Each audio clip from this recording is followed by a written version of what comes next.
And here we go, starting off the stream.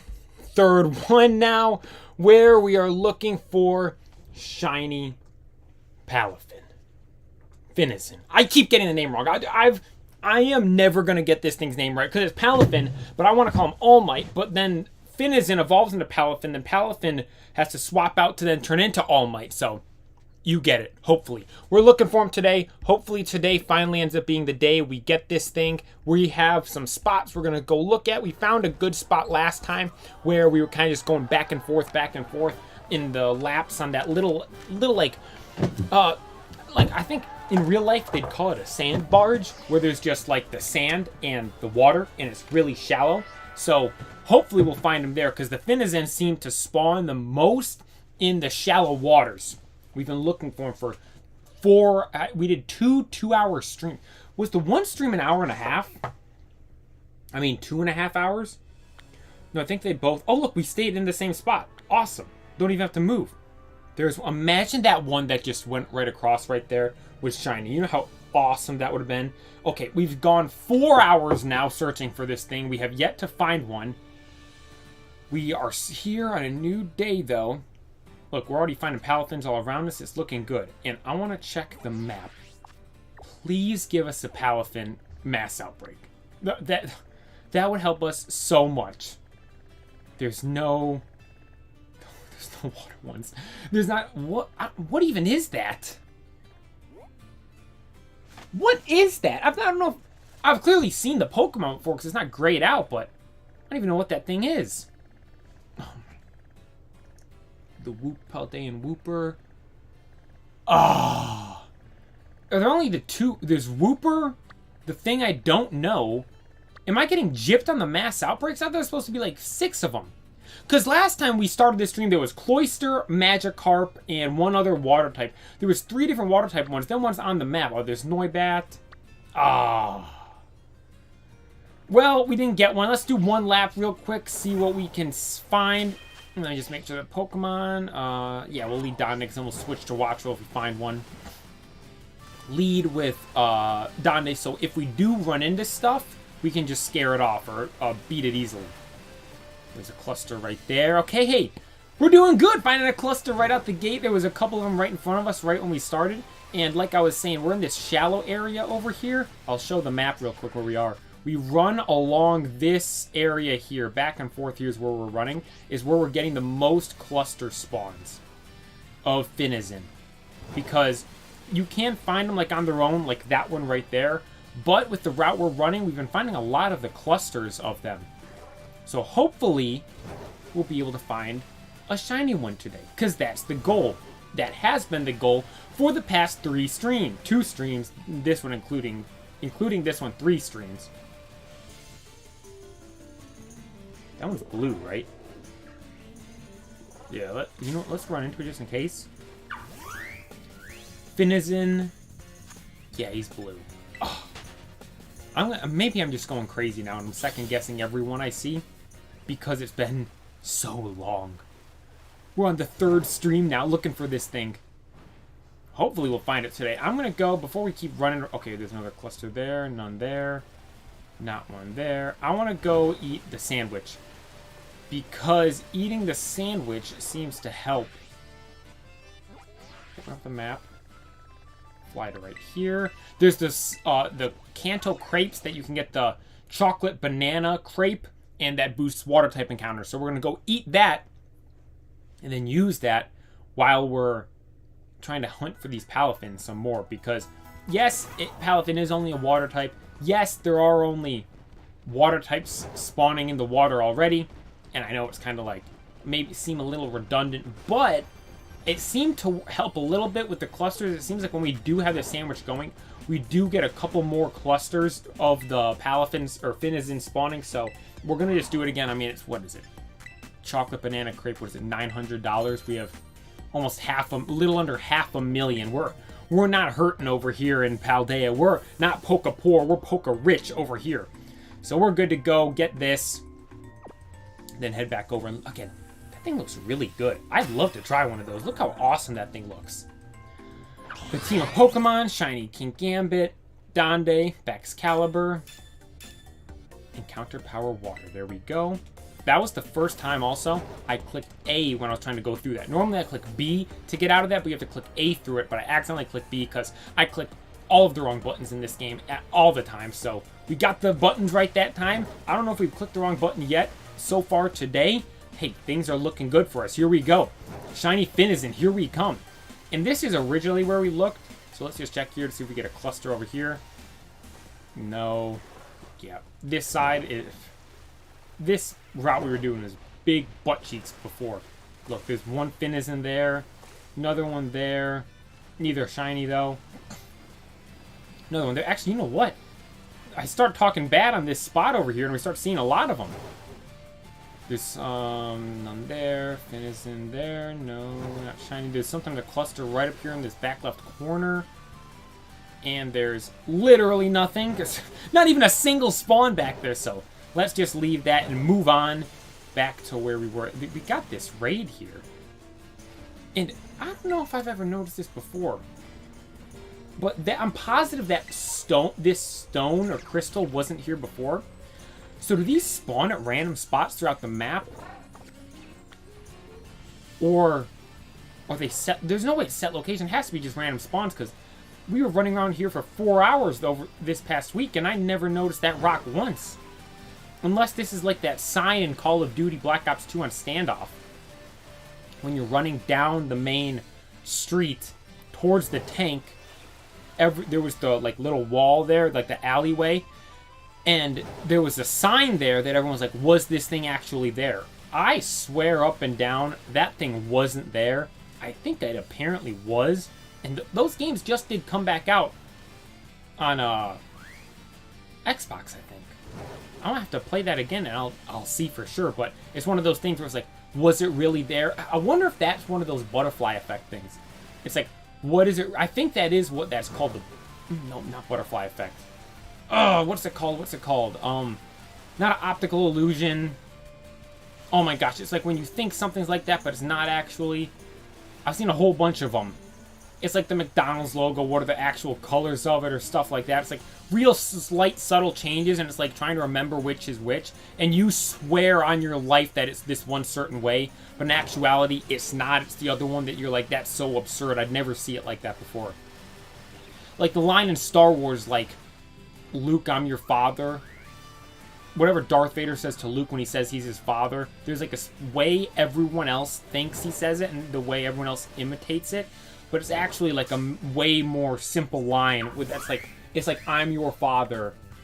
It's not like Luke, I'm your father or something like that. I think it is just I'm your father. Something along the lines of that. But it's like, you think it is this one way and you swear it is that way. But in actuality, it's not that way at all. It's something completely different. You see, look, we ate the sandwich. Oh, the ones on the back. It's always the ones on their back. I always see those and think they're shiny. I'm getting a notification from Pokemon Go. Yeah, I'm posting this. Oh yeah, Squirtle's back. I forgot they're doing like the makeup community day for Squirtle. Hopefully we'll find this Finizen quick and I'll be able to go out and play some of that. I played the full 3 hours of the comm day when it first happened. But I didn't manage to get a shiny one with the glasses, which is something I really wanted. I had plenty of shiny ones, plenty of glasses ones. I have a 98 IV with the glasses, which is a good one. It's cool, but I want the shiny so bad with the glasses. Because that's just such a, like, the fact that they added in the Squirtle with the glasses, I think is so cool. Then the opportunity to get a shiny one. One thing I wish is when he Mega Evolved, Blastoise kept the glasses. Because when you evolve Squirtle to Wartortle, he still has the glasses. Evolve Wartortle to Blastoise, Blastoise still has the glasses. But then when you Mega Evolve Blastoise to Mega Blastoise, he loses the glasses. It's not like something where he loses them, then he D-Mega Evolves and they're gone. I mean, just like in his Mega form, he's not wearing them. Which I wish he was. That would have been really cool. But yesterday was the Riolu hatch day, and I got some awesome stuff out of that. That was my most successful one of those hatch days ever. Because they've done a couple. They did some other event. It might not have been one day, but they did some other event with Riolu where he was in 7 kegs, I think, and you could get the shiny one. That honestly, besides like Go Fest or the tours and community days, yesterday, out of all those other like one-off events, like if there's a raid day, like Cleaver raid day, or Shadow Mewtwo raid day, or there was yesterday Riolu Hatch day, or there was like Braviary, Hisuian Braviary, like those one-off days of events, yesterday was my most successful one I've ever had. I hatched, I'm gonna post a short of the one I evolved, because I didn't record any of them, but I recorded evolving my best one, and I think I didn't hatch too many eggs. I was walking pretty much the whole time. I only took a break for about 30 minutes out of the 3 hours it was going on. And I think I hatched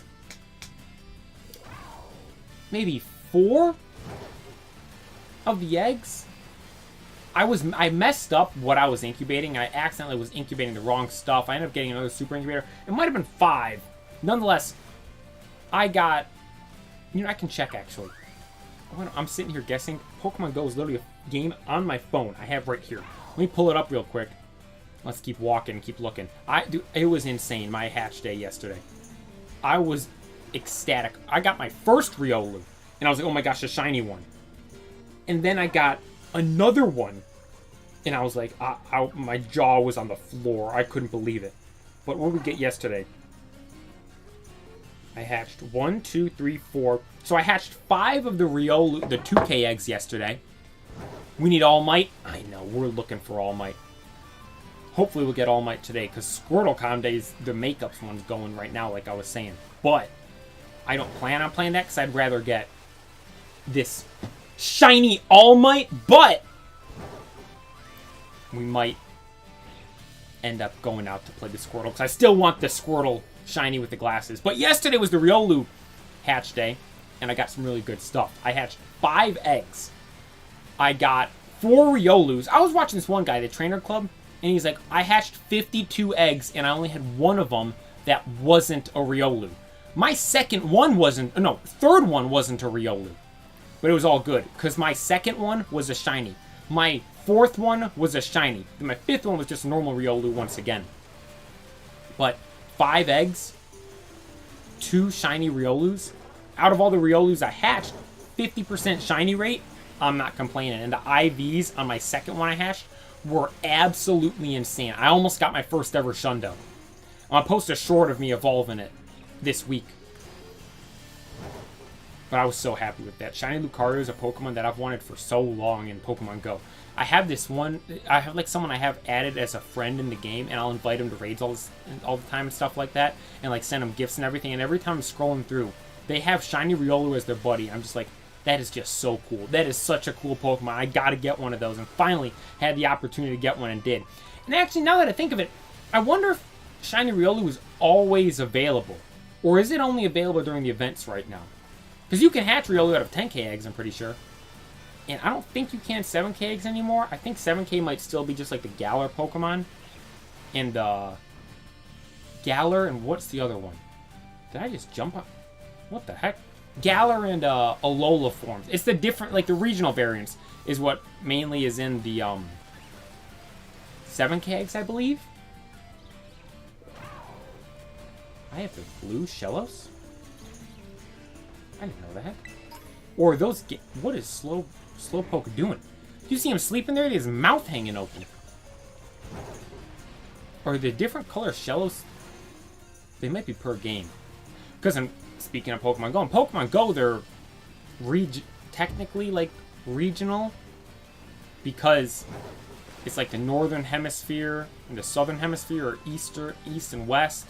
It's split up like a big way like that. It's not like Heracross, who's in just a certain area, or like what, like Tauros, or no, Bouffalont, only available in New York. It's not like that. Which I thought that was kind of weird that they did Bouffalont only in New York, because they have Tauros as the regional for North America. I believe it's all of North America, if I'm not mistaken. Which makes sense. But then you have Bouffalont, who's like the buffalo out in the plains, but they made him exclusive to New York, which, I mean, I kind of understand, because Univa's based on New York. For the most part, like the city and everything, and how it all is laid out and stuff. But still having it only in New York, I'm like, That's a little weird. Because I want to get one. I have to go to New York, though, to end up trying to get one. Because Bouffaant's a really cool Pokemon. Or actually, I don't just have to wait 2 years, is it? Because this year was Hoenn Tour. Next year is Sinnoh. Then the year after that will be Unova Tour. That's crazy to think, too. If they keep doing the tours every year, because we had Hoenn Tour, or we had Kanto Tour, then Johto Tour, then Hoenn Tour this year. The next year, Sinnoh, Unova, Kalos, Alola, Galar, Paldea. 6 years? That is a long time. Pokemon Go came out in what, 2016? Oh. Yeah, 2016 Pokemon Go came out. And we're at, what, 2023 now? So what year was it? 16, 17, 18, 19, 20, 21, 22, 23. We're 7 years into the game? It's almost double what it's been doing so far. Then you're thinking, if they come out with a new gen every 3 years, I want to say? 22. I think it's about every 3.5 years they come out with a new Pokemon game. So it'll be a while till it'll be about like 10 years till the tours actually catch up to the most recent gen. That's if they still end up doing those. I mean, I'm sure they make a lot of money on it. Pokemon Go's such a fun game. One thing I wish GoFest this year wasn't till the end of summer. I liked last year. It was right at the start of summer, kicked off the summer awesome. Then they had the Pokemon Go event, did that for the rest of summer. It was so much fun. But then this year, it's like the last weekend of August. I'm like, everyone's back in school by then. I understand why they're doing it, though. They're doing it because I assume it's a money thing. Because they do have in-person GoFests now. It's not all online like it was the past couple of years. There are some in-person events. So they want people to buy the tickets to go to the in-person events first. Because they want to get the stuff as soon as possible and play GoFest and all that stuff. The stupid ones on the stomach. I keep thinking they're shiny. They flip over on their back. And you see them on the surface and they look shiny. But it's just not. It's another one. Finizen. One issue is over here, though. The game lags. And it's not like the connection or the stream or anything like that. It's just it's the game itself. Which I never had any issues with until I started playing on the new Switch. The OLED one I got here. Because I played this game on a Switch Lite. Which, like I was saying last weekend, I was going to stream on that device, but it's impossible. So I had to go buy this one. And on the Switch Lite, I never had any of those issues with the game lagging and stuff with the graphics and all that. And I think the reason for that is the game couldn't load the level of graphics that were, like, good. Like, the game couldn't even handle, or the game didn't even put out, no, it wouldn't be the game. The device wouldn't even put out the stuff in the game that made it lag to begin with, so I just never experienced it. Now that I'm over here playing on this Switch, it lags and stuff. But it's fine, it's not that big of a deal. Another Finizen. Magikarp. With how long this one's been taking, I wonder if we're going to find a different shiny before we see shiny Finizen. We've been looking for shiny Finizen for quite a while now. We're going to be going on, I don't even know how long we're doing this stream for. Hopefully until we get it. I don't have anywhere to be until like 6 o'clock, I don't think. So we could stream to probably right up until 6. And it is 2:20 right now. So 2, 3, 3 to 4, 4, 5, 6. 4 hours. If we don't find it after this stream, we'll be at potentially 8 hours of streaming and not finding this shiny Finizen. Like I was saying before, we found that shiny Bisharp so easily. It was the Poké Gods giving one to us. They threw us a bone. They're like, here, we'll give you this shiny in 2 hours and 28 minutes, about 2.5 hours. You're going to think stuff's so sweet. It's going to be so easy. And you're going to be like, oh, I'm going to shiny hunt all these Pokemon. And then I'd go out and look for shiny Finizen. And guess what? 8 hours. Nothing. Knock on all the wood. That isn't actually going to be the case. But The rate we're going, you never know. The shiny odds in this game, we looked it up, are 4,000. So, after 8 hours of streaming, I mean, even after 4 hours of streaming now, we're about 4.5 hours in. Haven't found one yet? How many, I wonder, I kind of wish there was, like, I could see how many I've seen at least. Like, I honestly doubt they would do something like that in the game. Because of the fact that, like, they'd feel like that'd be putting too much of what I'm about to say is putting too much of an emphasis on finding shiny Pokemon. But I kind of wish there was a way, maybe it was an optional setting you could turn on to see, like, how many times you've seen this Pokemon since it's been shiny. So, for instance, I see 9 Charizards in the wild. Then I'm looking, it says I've seen 9 Charizards, no shiny. Then on my 10th one, I see a shiny one. Then it resets that number. So then if I go look, it's 0 Charizard seen since the shiny one, because the most recent one was the shiny one. Then the next time maybe it takes 572, and it says in there, it's been 572 Charizards since you've seen a shiny one.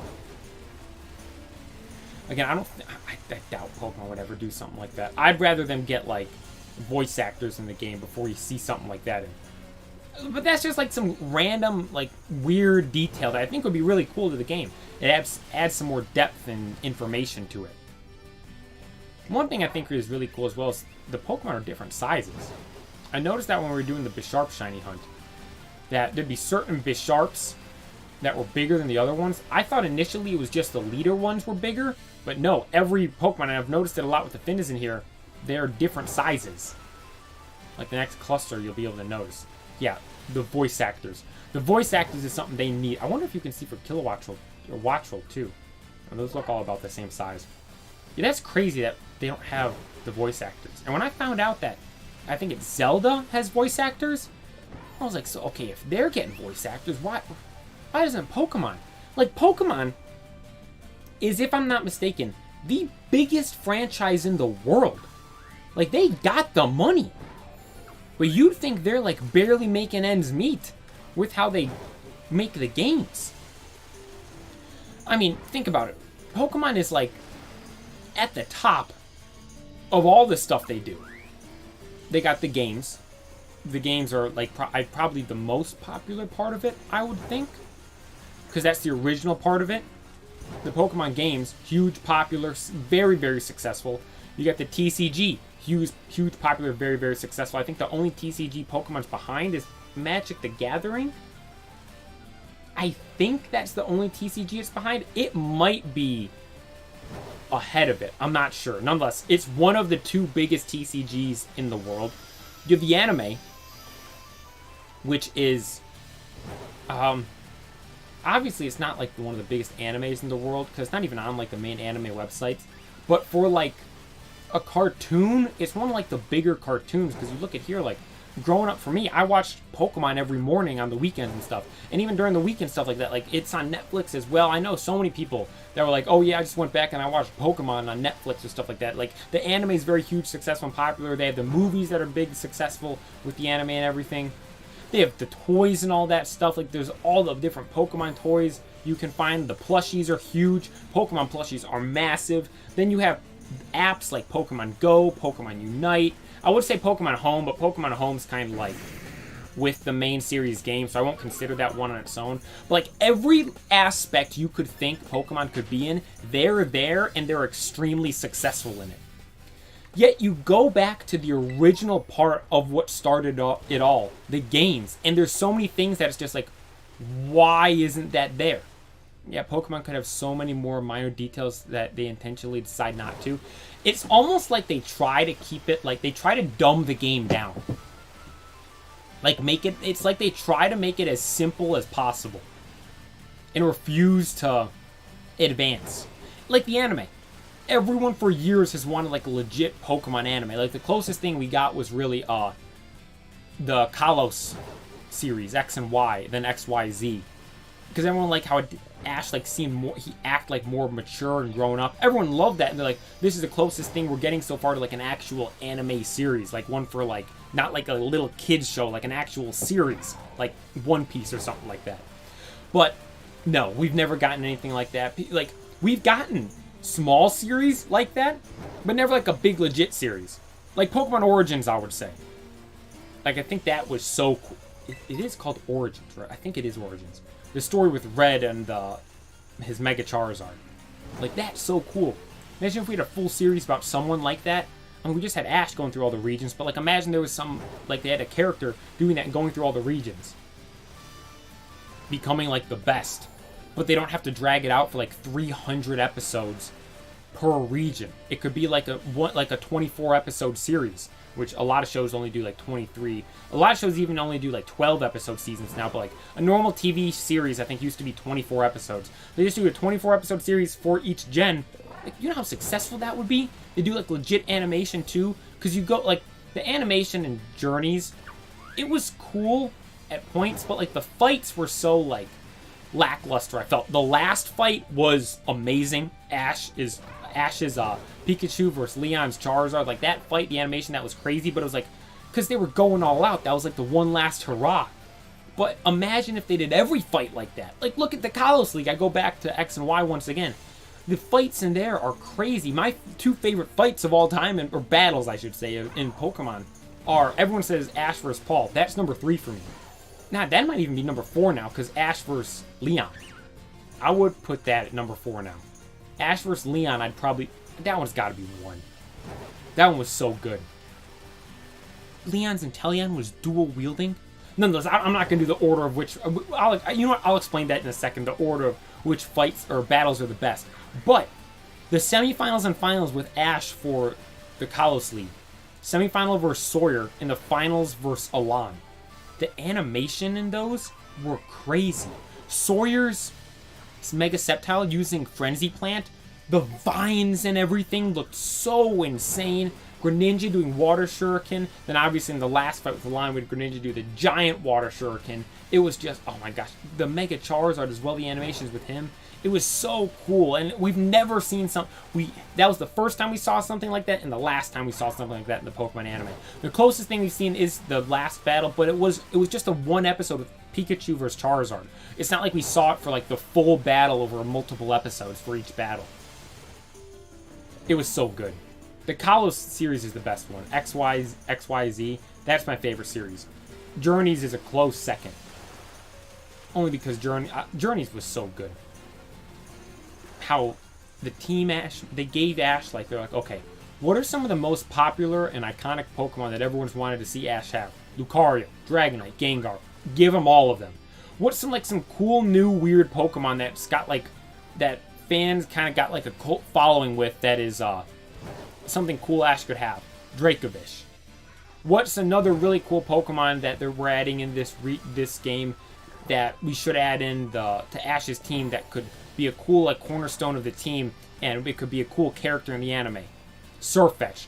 And they added that, one of the reasons I think, because to bring up the hype with the regional forms. And it was, again, Galarian Surfetched is so cool. Or it's Galarian Farfetch'd. It might just be called normal Surfetch'd. I really think they could have better animation in Pokemon. The battles are nothing compared to 2014 One Piece fights. Dude, exactly. There was, you look at like all those other shows for the time, like those times, and it's just like night and day differences. But then the one fight everyone loves is Ash vs. Paul. I remember watching that one, like when it was airing on TV. That was a good fight. Then even Ash vs. Tobias after that too. Yeah, he lost to Tobias, but it was still a good fight. Or battle, I should say. I don't think you say Pokemon fight, they battle. That was a really good battle as well. Clodsire. The Paldean poop. Clodsire. Is that the name? It is Clodsire? Clodster? I have one. We'll check the dex. X. Pokedex. Because Galarian Wooper. Let's see. There it is. Yeah, Clodsire. It is. Yeah. The thing I love about this Pokemon, on his back he has the circles and like spines shoot out of it when he attacks. It's so cool. But he does look like poop. I will admit that. Wooper's cool too. Like, that's a Pokemon that was so cool they added the regional form in. Wooper's like one of those Pokemon that's kind of like got a cult following, almost, you could say. Yeah, the spines are so cool. And it took me for, like, I didn't even realize those for a while. Like, I had one I was using, I'm like, oh my gosh, those spines shooting out the back of that. Like, that's such a cool detail they added in for him. That made him, like, such a... It was just like a kind of basic blob, but adding that in is what makes it like a dynamic blob. You get what I mean. More Finizen, another Finizen, Magikarp. Well, that's a good question, though. What are the best battles? I keep saying fights. Best battles in the anime. My favorite ones, in no particular order. Ash vs. Paul, Ash vs. Sawyer, Ash vs. Alon, Ash vs. Leon. How many is that? The Cynthia one was okay in Journeys. I kind of wish Cynthia ended up using Garchomp as her last Pokemon. This was a short one, though. Iris vs. Cynthia, Mega Garchomp going against Haxorus. That was so cool. That was a really, really good battle. Sawyer, Alon, Leon, Paul. Those are my top 4. Everyone likes doing top 5, so I gotta think of a 5th one. The first... Oh, Ash vs. Diantha. Again, this is just X and Y again. Ash vs. Diantha with Mega Greninja. Or not Mega Greninja, Ash Greninja. Ash Greninja. Like, was that not the... That was one of the first times they had used it. It wasn't a fully mastered Ash Greninja. And they're putting the champion and her ace Pokemon on the ropes. They were going to beat it. If, like, I think Team Rocket or something, like, someone showed up and stopped the fight. But they were going to beat her. Without even having it mastered. Like, they were cracked. I put that as 5. Ash Greninja versus Diantha and Mega Gardevoir at 5. I have to rewatch. I feel like I have to rewatch the Leon Pikachu one to really put that. That was. Oh my! There's also 2 Ash vs. Kukui. Pikachu vs. Tapu Koko. That was another episode they went crazy with the animation on. When Pikachu did his Z move. I put... You know what? We'll put the Diantha at 6. Kukui, Ash at 5. 4...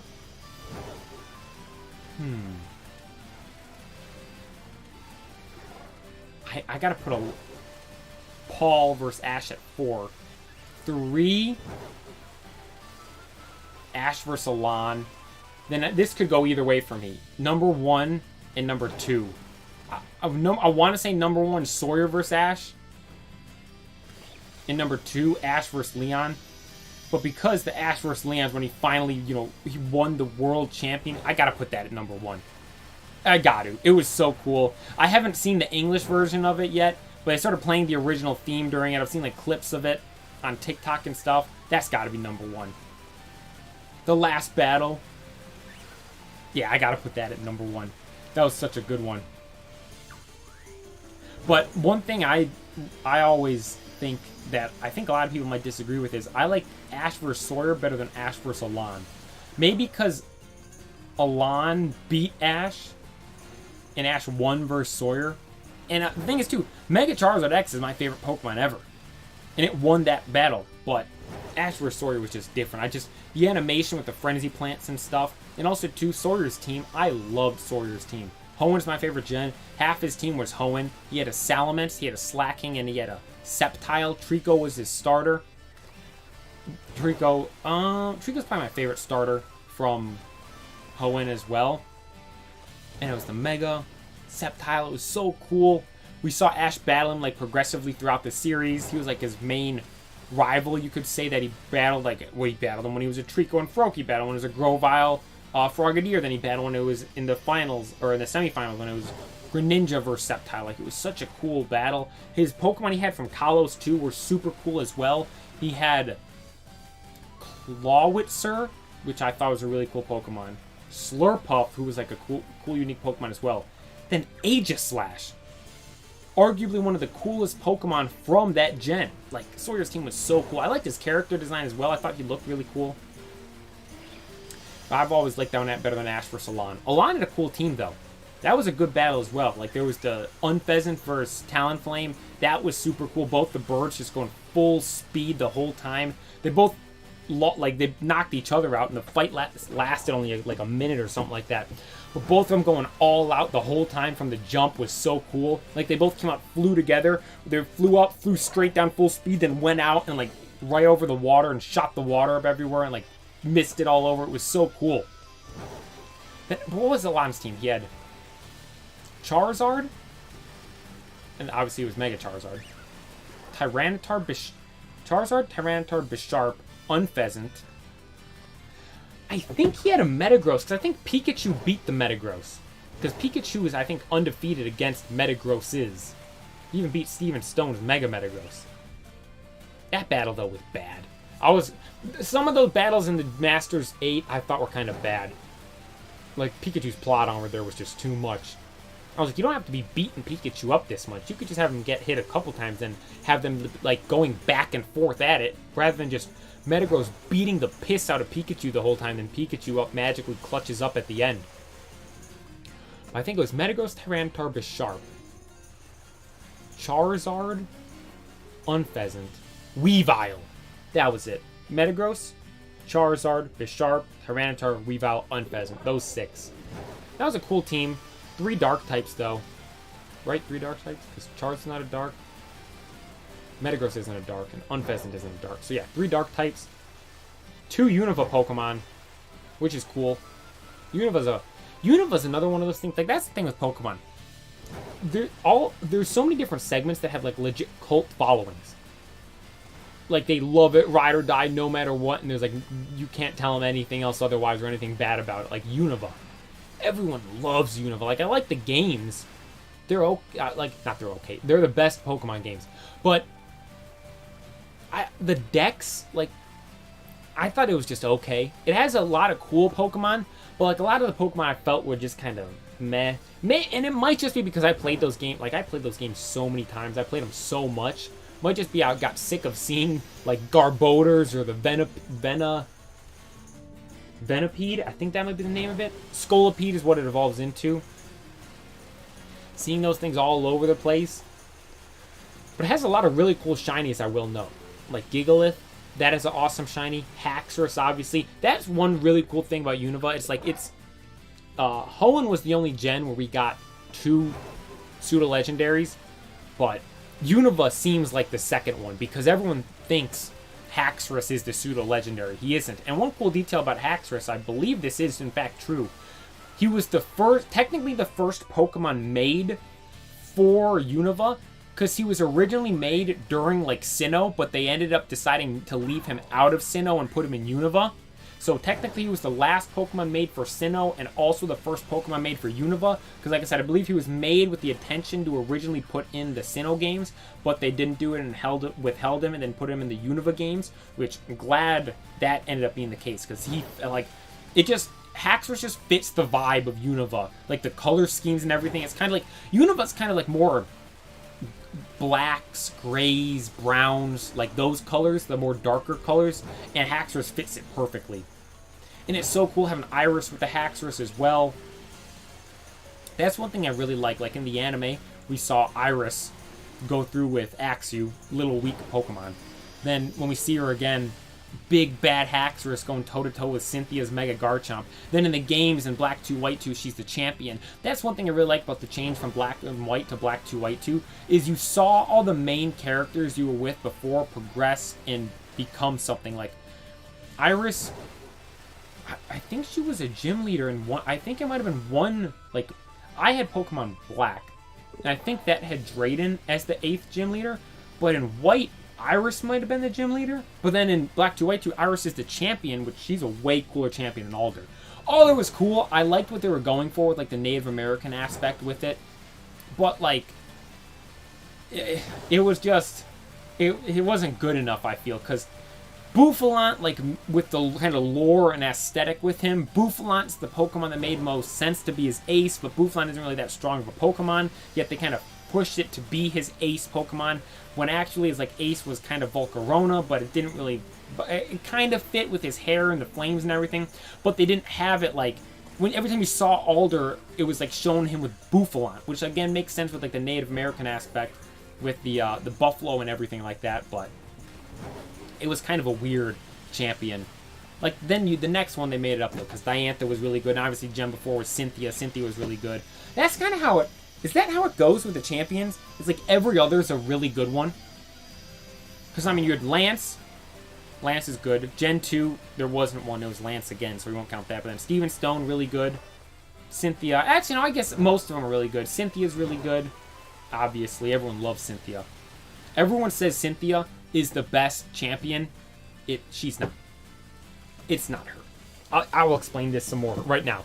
So everyone goes, it goes Lance for 1 and 2, Steven Stone, Cynthia, Alder / Iris, Diantha,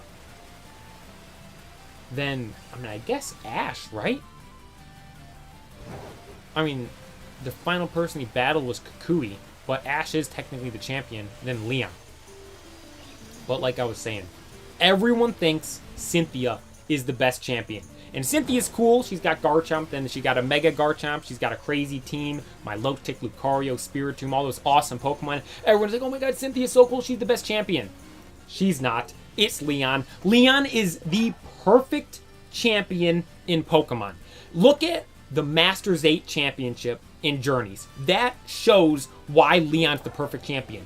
He changed the moveset of every single one of his Pokemon for which battle he went into. He's busting out the sweaty strats in the anime. And then when it goes to the finals, he's against Ash, the kid that's been building and working his way up to battle him throughout the entire series. What does Leon do?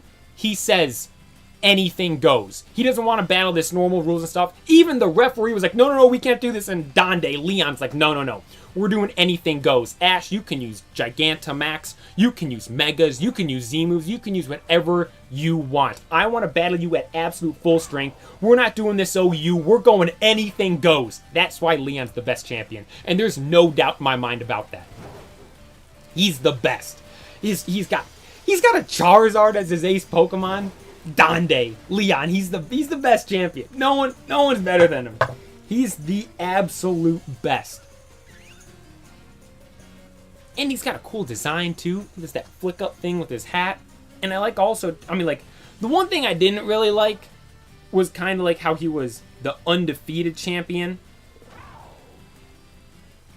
Because I always hate that. Like, I always hate when people are like, hey, Fancy Hot Cocoa Marshmallow, thank you for tuning in. I appreciate it. It means a lot. One thing I don't really like with, this kind of goes for everything, when someone's like portrayed as undefeated rather than just being strong or the best. When you say undefeated, it then makes it to be, oh my gosh, I want to see this guy win. It's like, I don't want to see them lose. And when they're battling, it makes their battle more about them not losing rather than it does winning. If that makes any sense at all. Like, for instance, if you're undefeated and you're playing a game, and you're going up, you're playing. When you first start playing, you're just playing to play. You're playing to win, and you're having fun winning, and you're playing, you're just doing whatever, and you're doing really good, and you're going undefeated. You're not losing at all. Then someone's like, hey, you're pretty good at this. You're undefeated. You're like, oh my gosh, I'm undefeated. But if I stop playing good and I lose one, then I won't be undefeated anymore. So then your brain switches. It switches from going to playing to just winning to playing to not lose. And I felt like that's how it was kind of portrayed with Leon a little bit. Like the undefeated champion. But it's like, okay, then every battle was like, is he going to finally lose his first battle? I'm like, or is it just, is Leon going to beat this guy? Like, why does it have to be, is he going to lose his first battle? Like, that's just my personal preference. I don't really like that kind of stuff too much. But we're 44 minutes in. I have noticed we've seen less clusters. I think we should go get another one of those sandwiches, or the crepes now, to get some more spawns. There's another Finn is in. I've been running like on the sides. I wonder if I should just run up and down the middle, because I think I might end up seeing more just going up and down the middle like that. But instead of flying over, let's run over. Because that's one thing I remember seeing at the start of this game. Everyone suggested, don't use the fast travel and just fly. Run across to wherever you're going. Because, like, look, we would have missed that cluster right there. Because with the open world spawns, you have better chances of seeing more shinies. Because if you're traveling, you're going to see more open world spawns, making it more likely for you to eventually see a shiny. And again, this arena right here, this is the coolest stadium in this game. It is so awesome. One thing too, like, I kind of wish there was cooler cutscenes throughout the game. Like, you know, in the final battle in this game, you have the crazy cutscene of the professor up at the top. Spoiler alert for anyone that hasn't beaten the game, I guess. The professor's up at the top looking down. Game looks all crazy, so cool. There's the cutscenes and stuff. Imagine if there's one like Iona's the gym leader here, the electric type gym leader. Imagine, I mean, she kind of had some whack team. She had like that goofy looking bubble electric frog toad thing, whatever that thing was, an electric poly toad almost. But imagine if you're battling here in the electric gym leader, and then like a Pokemon does a move. Water sprays up, and then like it uses electricity, and you see the electricity shooting through the water. Like, you know how cool something like that would be? But again, that's something like that. Pokemon will never do something like that. They don't add in those cool, crazy, like, it's just, once again, one other thing that, like, it's not a big deal. It's not a big change, but like small details like that would just make the game so cool. Hey, Floppy Inc., thank you for tuning in. I appreciate it. To everyone that's been tuning in, it means a lot. Thank you so much. We are looking for Shiny Finizen to evolve into Shiny Palafin to then battle with to turn into Shiny All Might in Pokemon Scarlet and Violet. We are currently on our third stream where we're looking for this thing. We have a good spot, I feel like. I mean, you might not be able to say it's a good spot, but because we haven't found it yet, but we have a spot where we're finding a lot of the Finizen. We're looking. We are now, we're approaching 5 hours of searching for this thing. It's only about an hour in this stream, but like I said, we've done 2 other streams, this being the third one, 2 other 2-hour-long streams looking for this thing. Haven't found it. Hoping to find it today to put an end to this shiny hunt. Because honestly, I want to go battle with these guys. I've been thinking about what I'm going to do once I find out, because we're doing the shiny hunts right now. And I've been thinking about what I'm going to do once we get these shiny Pokemon. What are we going to do with them? And I was thinking maybe, because I haven't battled the gym leaders. Who do I still have left to battle again? 1, 2, 3. No. 1, 2, 3. Oh, there. 1, 2, 3, 4, 5, 6, 7, 8. What? Have I not battled any of them? I thought I at least battled the grass guy already. Maybe not, but we'll go through. I'm going to go through and battle all of the gym leaders again with... Oh, I did battle the grass guy. Oh, no, he's supposed to be down there. Oh, I guess I did. Oh, I might have battled some of them. But the main thing is I want to battle the champion again using only the shinies we got. Go back with our new team. Because, you know, the first team was just a playthrough team, but then we're going back with the heavy hitters. We're going back with the shinies. Shiny. Click the wrong button. I was literally talking to start of streamer how I don't click the wrong buttons anymore. And here we go, click the wrong button. With our first shiny. Shiny King Gambit. Then our second shiny, what will soon be Shiny All Might. Then after that, I don't know what we're going to get next. Maybe Baxcalibur. Like, Baxcalibur, I think, is such a awesome Pokemon. But the shiny is just so lackluster. Like, I think, honestly, this one's cooler than the shiny. Go ahead, first automatic farm work. Does that say farm work? Sorry, I can't read. First automatic farm to work in Minecraft. Hey, thank you for watching. And again, congrats. I don't play Minecraft too much.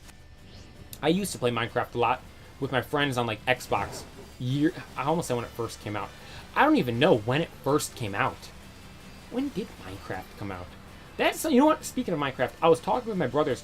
What's the best video game of all time? They say Minecraft. I say Fortnite. If we're talking, I know we're playing Pokemon right now. I excluded Pokemon and Mario because I'm talking one individual game. If you're going for a whole series of games, I think it's between like Pokemon, Mario, or some people might say like Zelda is pretty popular, I think, too. GTA, the Call of Duties, like there's all those series of games. I'm talking one individual game because you got to respect the game for staying as one game and not releasing a second one, not needing to release a second one. They kept the original one good enough and continued to give it enough updates to keep it to where the game was still relevant, fun, and popular. The two games that come to mind for me. Like I said, I think Fortnite, they think Minecraft. I could kind of see Minecraft. But like for me, like I find Fortnite way more entertaining and fun than Minecraft. I don't know, I just get bored in Minecraft. Like everyone says, like, oh, I'm on my like annual like 3-week Minecraft binge or something like that, where they play it nonstop for like 2-3 weeks and then just stop and don't play it again for another year later. And then once they play it again, they start playing it again nonstop for like 2-3 weeks. But like, yeah, you get the Ender Dragon. There was the PvP stuff, and the thing my argument I posed to them was like, the most and I could be wrong about this. I haven't followed Minecraft really at all recently, but I remember like when I was playing Minecraft, the most popular thing there was Minecraft Hunger Games. What is that? A battle royale in Minecraft. What's Fortnite? Just the battle royale without the Minecraft part. You don't have to go build your own map or go on a mod or some online server or something like that. That's just what the game is. Fortnite's always adding guns. They have guns they add in, take out all the time. They update the game weekly. I think it's Tuesdays when they update it, bring in new stuff, get rid of old stuff. They have all the different maps they've done, all the different locations. There's the whole lore with the game itself. That's one thing that really I think those two go toe-to-toe with. Is like the lore behind it all. Like it's not something in the game. It's not something you really play, but it's there through the story and they've developed it as it goes on. Then you have all the different skins, like with like pop culture and all that stuff, all the things that they add in. Like you could have a squad with Naruto, LeBron James, Spider-Man, and Neymar. Like that's crazy. All the different stuff they've added in. I know those are just skins, but like I feel like that's a big deal with it because you especially look at now, like it's not something to where buying the skins necessarily make you better, which I think is a good thing for games. Having stuff that's the main like things you buy is cosmetic based rather than performance based, because if it was performance based, the games would just be pay to win. But it's not like that, which I think is really cool. This factory is going to be big. I built a giant my friends and I always did this. We would build islands. So we'd go out to the middle of like the ocean and get just dirt and build a giant island, only 1 block thick, but some giant island we'd build. And then we'd build like huge crazy things on it. Like on Xbox, I built this island that has this front way, like this little area in the front where there's like a garden. There's 2 like guard towers, both with TNT cannons in the front. And then there's this giant castle I built, this huge elaborate castle. That was fun. Like that's fun building it, but like for me, like I if I'm hooked on it, like it's kind of like Legos the same way. Like it's something people get like hooked on. They like building it. Once they get back into it, it's like, oh my god, I remember doing this. I haven't done this in a while. And then they do it. Then once you're done building it, it's like, okay, I'm kind of over it. I'm done. Fortnite, no, you get a win. You're like, oh, I'm gonna go get another win, then another win, then keep playing and keep playing and playing, and you can't end on a loss. But then you win, and you're like, we won. I'm feeling kind of good. Let's keep playing. But then you lose, and you're like, I can't end on a loss. That kind of sounds like it's an addiction, if we're being honest at the end of the day. But still, like, Fortnite just feels more... I find it more entertaining to me than I do Minecraft. But I can understand why people like Minecraft. Thing is, too, both of those games, the content creators are huge. Like, there's such a huge following there with the content creators. It's not like one of those games where, like, maybe... what's an example? Like, Pokemon people play Well, I guess that kind of just depends on the game, because Pokemon, there's like multiple Pokemon games. I was going to say, because those games, those creators only play those games. But that is just because, like I was saying earlier, it is because it's only the one game. The games are so good, they don't have to make other ones. So, yeah. It's one of those... I'm kind of just rambling there. It's one of those two games. Either Fortnite or Minecraft. One of those games is the best game of all time. I think Fortnite, but I could agree with someone saying Minecraft. I can respect that. Then as for, like, a series of games, hey, my phone's going to die. See you soon. Hey, Floppy Inc., thank you so much for watching. Make sure you subscribe to the channel if you're not subscribed already. We're working towards getting to 500 subs. We're at 444 right now, hoping to get 500 in the near future. I appreciate you so much for tuning in. It means a lot. Thank you so much. But what would be the if you were to go then by a series, like everything? For me, it'd be Pokemon, because I like Pokemon so much. Because like I was saying before, Pokemon is so many things. You have these games, like even in the series when it comes to games, there's so much stuff. You have these games, the main Pokemon games. You have Pokemon Go. You have Pokemon Unite. You have something like Pokemon Showdown, which I don't think that's officially made by Pokemon, but still. You have all those things. You have the emulators with the Nuzlocke and all that stuff, and all those different fan-made games. It's like the Pokemon... I guess you shouldn't include the fan-made games if you're talking about the best game of all time. So you're talking the main series games, you're talking Unite, and you're talking Pokemon Go. Like, what's beating that? For me, I don't think anything. Not Call of Duty. Because Call of Duty was good for me, it's MW2, MW3, Black Ops 1, Black Ops 2. Besides that, it's like, I really don't care about the other ones. But Pokemon, it's like, I can go to any of these main series Pokemon games ever made, and I'll have fun going back and playing it. Throw me back on the Game Boy playing Red. I'll have fun playing that. Let me play the remakes, Fire Red, Leaf Green, have fun playing those. Throw me in Gen 2, Johto, Gold, Silver, I'll have fun playing those. Crystal, the third game, that was fun. You have, I haven't played all these, but like, the gens and going through and everything. I have played Soul Silver, the remakes. Those would be fun. Have a good time playing those. Then you have... Here, this is where it kind of derails. You have Sinnoh with Diamond and Pearl. Those games were fine.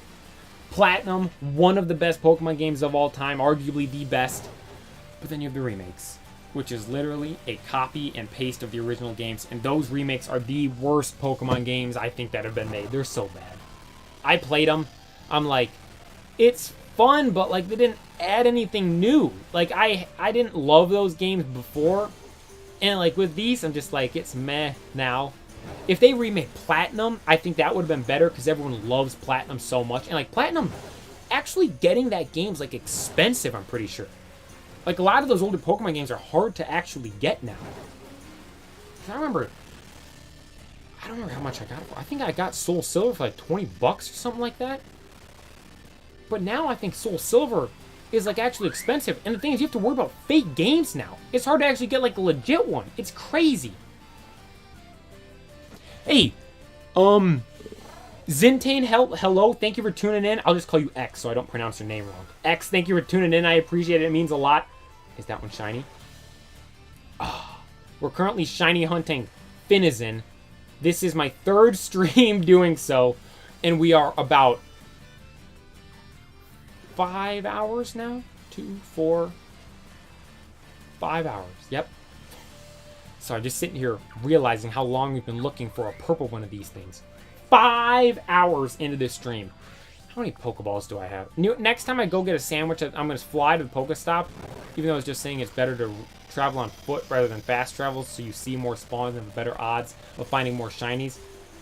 But I might just go buy as many Pokeballs as I can, because when I do find this thing, we can't lose. 62 should be good. You might be thinking, well, you have those Great Balls too. I'm not using Great Balls. Great Balls are so ugly. It's just, they're disgusting. The OG Pokeball is cool. Here, I'm pulling it up. Hang on. I click everything wrong. I open the map instead of the menu. Then I click the boxes instead of the bag. But the OG Pokeball, cool, iconic. Great Ball, look at that thing. It's got those nubs on the top. Like, maybe if it was all blue and those nubs were stripes, maybe, but like, why? It just looks, I hate how it looks. Then you have the Ultra Ball. When you would see people use the Ultra Ball in the anime, the thing is too, you rarely saw it. So you know when you saw someone using an Ultra Ball, they were serious. Like I think Leon threw an Ultra Ball at Eternatus to try and catch it. It's like, okay, Leon's being serious here. In the Pokemon Origins series, when Red goes to battle Giovanni, Giovanni turns around his like little desk thing with the Pokeballs. There are 3 Ultra Balls. So you're like, oh my god, these are strong Pokemon in there. The Ultra Ball is really cool. That's the one we will be using, but Great Balls are just... Has the Great Balls ever been in the anime? Oh, I'm gonna use my try to Masuda method to hunt Honedge because I hate how so it doesn't show the shinies overworld. Sorry, it gets cut off. It's hard for me to see it because it gets cut off by the Sword and Shield. Okay. Really? Is that really how it is? They have the overworld spawns, but they don't show the shinies? Good luck with that. Oh my gosh. I remember it took me forever just to get a Dragapult? Oh no, what's the name? Droopy. I was going to get a Droopy. Oh, it's only when you encounter them. Gosh, that's got to be awful. I had no idea that's how it was. I played those games. I really like those games. A lot of people don't like them, but the reason why I do, I really like, or I'm just going to egg hunt them. That might be, honestly, that might be easier, because if you have to go and encounter each one, like, look at me, I'm seeing these 2 right here, and I'm on my way. But having to go stop, look, what would be the, I wonder what the egg odds are then for that. That's a cool one, though. That's a really cool shiny. Best of luck with your hunt. Hope we manage to get it. Finizen, no.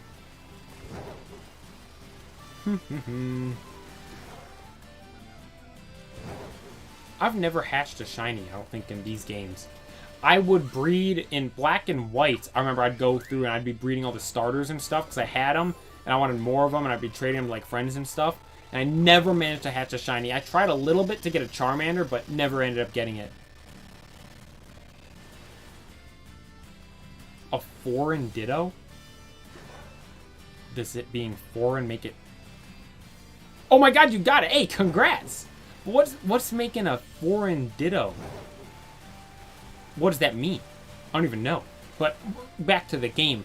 The reason why I like those so much, Sword and Shield, is because it's just about the battling. And that's all I like. I like just the battling in the games. I think it's so much fun. Some people like the story and all that stuff. I mean, I get it. It's cool. Like Black and White, the story's really cool. I'll admit that. But all I care about is just going at it and battling. And that is literally all Sword and Shield is about. That's why I like it so much.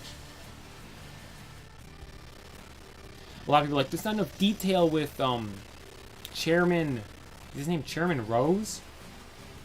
And Eternatus. I'm like, I don't care. That's just less stuff, cutscenes out to sit through. Oh, hang on, here we go. The foreign Ditto makes it so much easier when you egg hunt them, because when you breed a foreign Pokemon with a Pokemon, it makes the shiny chances higher. Oh, wow! I didn't know that. So it makes the odds higher. That's interesting. Thank you for letting me know. I'm learning stuff here. 1 in 682? I mean, that's still a lot. The overworld spawns in this game, this game right here, I looked it up.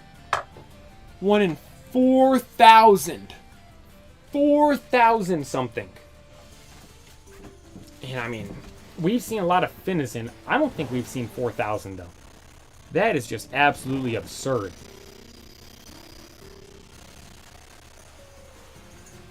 It looks so weird. Last time we were shiny hunting this, I was zoomed out like this so I could see more. but it feels so zoomed out now that I've been doing the zoomed in for the past hour. And then I switched to the zoomed out. It throws me off. It looks weird. Look, Finnison, where's your shiny? Look, you Finnison's coming over here. Do you have a friend that's purple by chance? If you do, could you like bring him over to me? I'm not gonna like.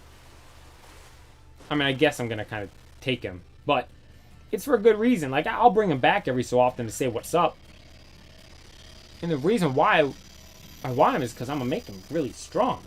He's gonna become the strongest All Might you've ever seen. Yeah, exactly. Compared to 1 in 4,092, that is really low. 4,000, is that the exact number? 4,092? Honestly, the egg one might be better than. Actually, no, most definitely the egg one's better. If you have to go into each encounter to see it. In this game, you might be able to argue either way because of the fact that you can see the shinies like in the open world like this. But if you have to go and counter each one, the eggs are better. It's 600 compared to 4,000. But you have to take into account the time it takes to hatch the egg. But honestly, though, like the time it takes to hatch the egg, can you have multiple eggs going at once? I don't think so in that game. Like the time it takes to hatch the eggs, compared to just think the cutscenes from not cutscenes, the transitions from like encounter to the Pokemon popping up and it's like, oh, you encountered a wild Magikarp, to then going through the menu to run, oh, got away safely, and then it pauses and has to load through. Like, all of that, if you think about it, you're going through 4,000 of those. The time for the amount of time you're spending sitting in those like transition scenes, it's gonna add up, without a doubt. No. But in the end, when you find that shiny, it's all worth it. The pure emotion, feelings of overjoyed. The feeling of being overjoyed. Look, all these.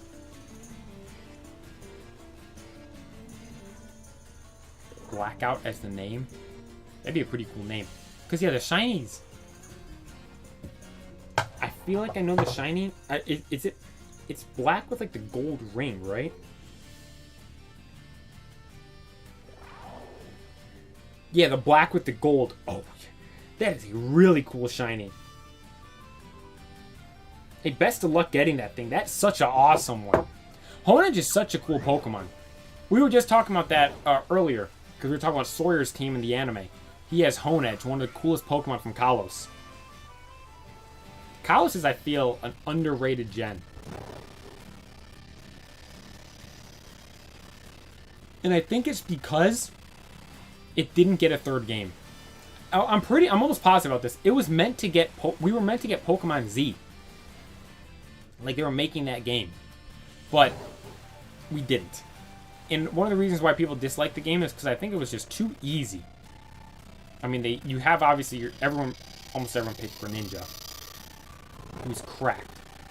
Then you have the game just give you, like, I think it just pretty much gives you a Snorlax, which, I mean, that might just be me. I love Snorlax. But it gives you a Kanto starter, which you can Mega Evolve. It gives you the Mega stuff to Mega Evolve a Lucario. And so, you're barely through the game. Like, you're still at the start. And you could potentially have a Greninja, a Mega Charizard, a Mega Lucario, and a Snorlax. And those aren't even Pokemon you've necessarily caught. Those are just Pokemon that have been essentially given to you. You do have to catch the Snorlax, but, like, it's guaranteed to just be there. Oh, Aegislash is my favorite Pokemon, actually. To make sense for me to shiny hunt it. Hey, congrats for having a favorite Pokemon that has a cool shiny. My favorite Pokemon from this generation is Baxcalibur. Baxcalibur's shiny? Awful. It's like the hands turn pink instead of red. And I think it's a little bit of a lighter hue of blue, maybe. More turquoise, I think. Sorry, I keep yawning. More turquoise, I believe, on it. And it's just like, meh. It's not a very good shiny at all.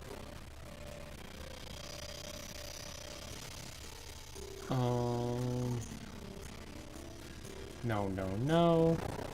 Oh my gosh. I'm wondering how long we're gonna have to look for this thing. Imagine we just don't find one.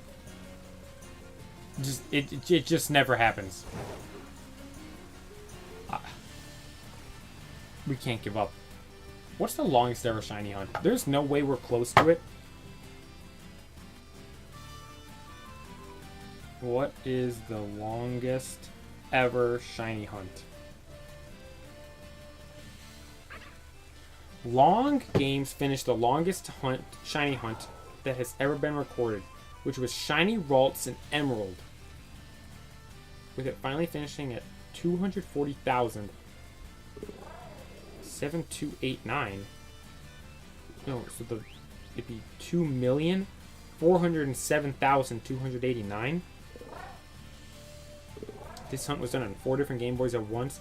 Before finding the Shiny Vaults, he managed to run into 30 other shinies, making this a world record. Oh my gosh. Well, what's the longest? Oh, this is by just number of Pokemon. Oh, I was looking for like number, like how long it took.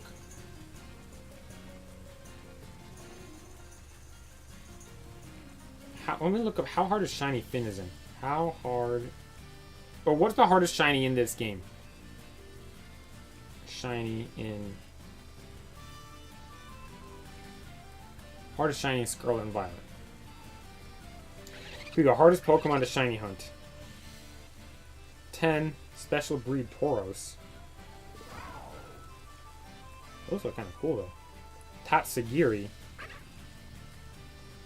Oh my gosh. Is it all white?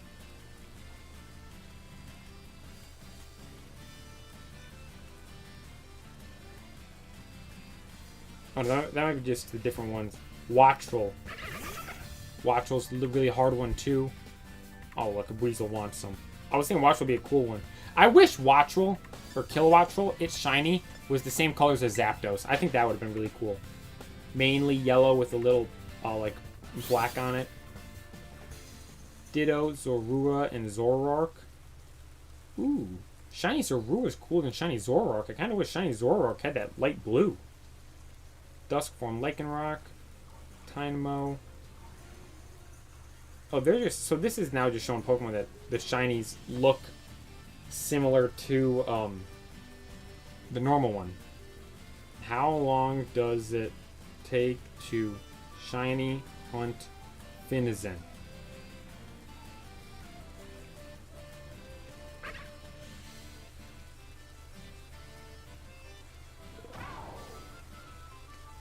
This person said 15 hours to get shiny Droopy.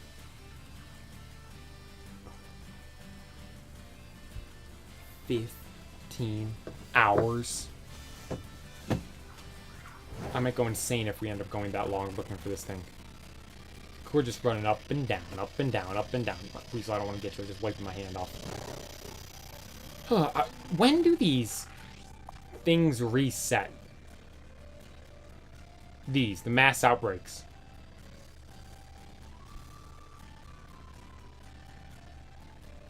Because I want a water one. I want to try to get a... mass outbreak of Finizen.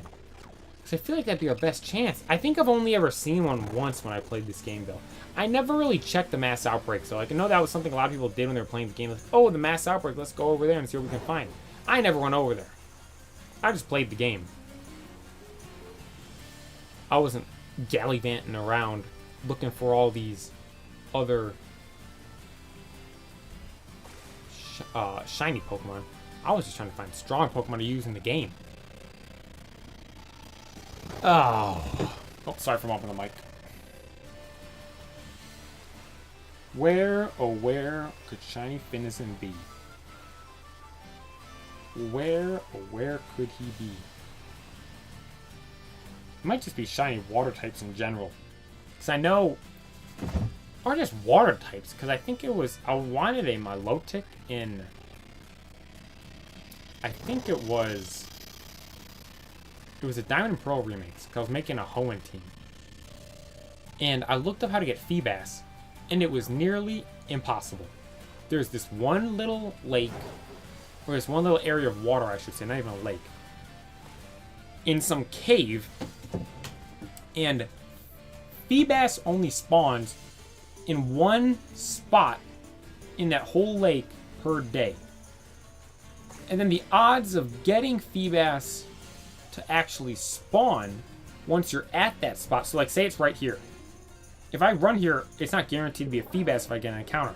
So I go in, out, oh, in, out, oh, and you're going again and again and again trying to get that Feebas. But you have to figure out which spot that is, which you don't know. You wouldn't know unless you encountered a Feebas there. And the thing is, even if you were there, it's hard to just get the Feebas encounter to begin with. So it made it pretty much impossible. I'm like, yeah, there's no way I'm getting this. So I ended up transferring one from Pokemon Home, from Pokemon Go. There's a bunch of Feebas there. That's the move. In these games, transferring Pokemon you want from Pokemon Go to Pokemon Home to the Pokemon game you want. Pokemon Home is crazy too, because I caught a I got a shiny Ralts in the underground of Pokemon Brilliant Diamond. That was one. Yeah, Brilliant Diamond. I was just going around playing, and I encountered a Ralts. I was looking for a Ralts to get on my team because I wanted a female Ralts to evolve into a Gardevoir. Because, like I said, I was making a Hoenn team. And, like, I think one of the first encounters I had was a Ralts, and it was shiny. Unfortunately, it was a male Ralts, which, I mean, is fine. But I wanted a female one for the Gardevoir. And I looked up, I'm like, oh, I'll just evolve it to Gardevoir. Turns out that's not possible in that game. If you have a male Ralts, you can't evolve it into a Gardevoir at all. It's only a Gallade. So I transferred it to Pokemon Home, transferred it to a different game. I think Sword and Shield was the game I transferred it to, because in that game, you can evolve a male Ralts into a Gardevoir. So I transferred that over to Sword and Shield. And then, once it was in Sword and Shield, I evolved it all the way to Gardevoir. Then I had a shiny Gardevoir and transferred it back over to Brilliant Diamond Shiny Pearl. Now on my Hoenn team, I have the shiny Gardevoir. And now we start the shiny hunt. AX, good luck. I hope you have better luck than me. Like I said, I am too long into this. Going on about 5.5 hours. No, not that. Oh, you know, like, why is it raining right? Oh, I guess it is cloudy. Down here, like, looking up from here, it looks like it's sunny. Like, look at the beach over there. Doesn't it look like there's sun shining over there? Getting the rain stop, because I think the rain makes it lag more laggy in the game, because there's just simply more going on the game.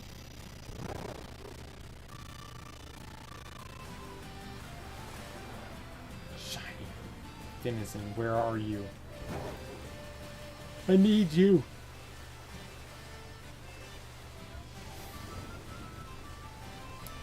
Oh. When I said when I was hunting shiny Bisharp, I'm like, when I find a shiny Bisharp or Ponder, it'll be the happiest I've ever been playing a Pokemon game. When I find this one, I don't even know if I'll be happy as much as I'll be relieved. It'll just be like, oh my gosh, finally, we got it. I'm being honest. Dude, I don't get how people, like, there's content creators out there that shiny hunt, and that's like all they really do. Like, don't you get bored? Like, I'm getting these shinies, now we're gonna go do something with them. I'm assembling the team here. We're gonna have shiny King Gambit, shiny All Might, maybe shiny Excalibur. If not him, we'll pick something else and go get that shiny. But we're going to have our army of shinies. We're going to go plus Donde, and we're going to go Ball.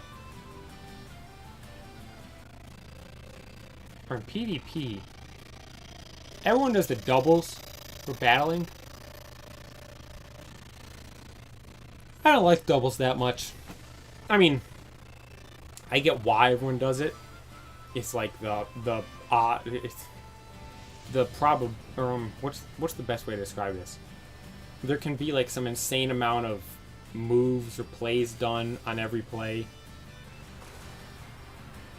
Like every turn, there's like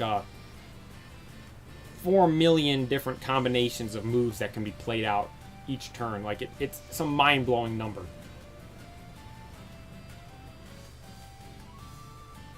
And I think that's why everyone likes it, because there's a lot more strategy and stuff involved. But I just like old-fashioned, one-on-one. I want to battle like how Red battled everyone when he went through. 1v1, not 1v1, 6v6, one-on-one at a time. I don't have enough Pokemon. Leave the 2 Pokemon in the daycare. Oh, that's unfortunate. Go through everything and get everything you need, and then you go to leave them there, and it's just, gotta go back out again. I was playing Sea of Thieves with my brother last night, and it was just the 2 of us, and we beat this, like, skeleton thing, and so we unlocked this giant, like, room full of treasure down below this building, and it was just the 2 of us. And we were going in and out, in and out, in and out. Grabbing the treasure, bringing it to the ship. Grabbing the treasure, bringing it to the ship. And it took so long. That's the same thing you're going through right now. Went out, got everything. Go to do it, doesn't work. Go, need the Ditto. Go out, get everything I need. Go to do it, oh, don't have money. Go out, do everything you need. Finally have the money, then you finally go start.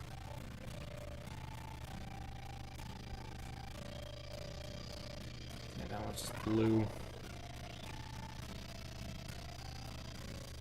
Cinderace, time for your breakfast. Cinderace that's a Pokemon I kind of have mixed opinions about. Honestly, I don't really like how it looks. I like the theme of it, like the soccer player theme. I think it's cool. I like the pyro ball or whatever its move is, where it kicks the fireball of soccer. Like, I think that's really cool. I like in the anime how we see him. I like the Gigantamax. I think it's cool. It's crazy. I like the name Cinderace.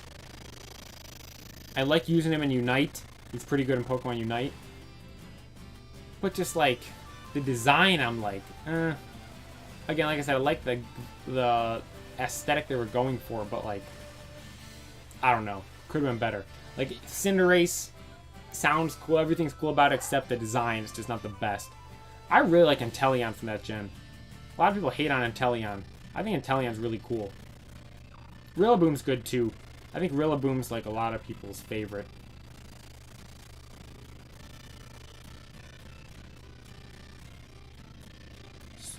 Strongest fire type you have, and you're currently fighting Rose.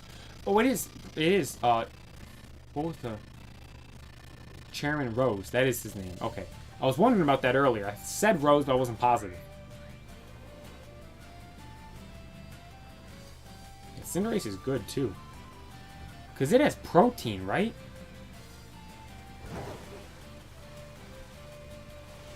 Yeah, I play Unite. I was a top 50 Decidueye in the world. Then I stopped playing for a little while. I got up to 45th in the world with Decidueye. I have screenshots and everything to prove it. I gotta make like a Unite video or do a Unite stream to show everyone. But got to 45th in the world, then kind of stopped. Because when I first started playing with this, I played, like, the first time I played was the week before Crustle first came out. And then I was kind of playing with Crustle, then I was playing with Blastoise. And then I didn't really like either of them too much. I was playing the game, it was fun, but I didn't have like a main Pokemon I like absolutely loved using. I did manage to get pretty good with Blastoise. Then Decidueye came out. I love Decidueye. Decidueye is so much fun. He's It's my favorite. Everyone says he's so bad. I'd be reading all these different tier lists because I'd play with my brothers and cousins, and we'd have a full. It'd be the 5 of us, and we'd run a full 5-stack team. We're trying to figure out the best team comp to use, doing all this stuff, and every single tier list had Decidueye in F tier. Very bottom, it was Decidueye and Crustle. My cousin always played Crustle. So we had the 2 worst Pokemon on our team. Yet we absolutely balled. We were so good. And we're still pretty good now. Like, we played a week or 2 ago. I think it was 2 weeks ago we played. I had to re-download the game because, like, I have the apps offload on my phone. I had to re-download the game. We went on a 7-game win streak. Just first 7 games we played. It was... I'm cracked at that game. That might be the best I've ever been in any video game. Like, I played Black Ops 2. I felt like I was really good at Black Ops 2 quickscoping there.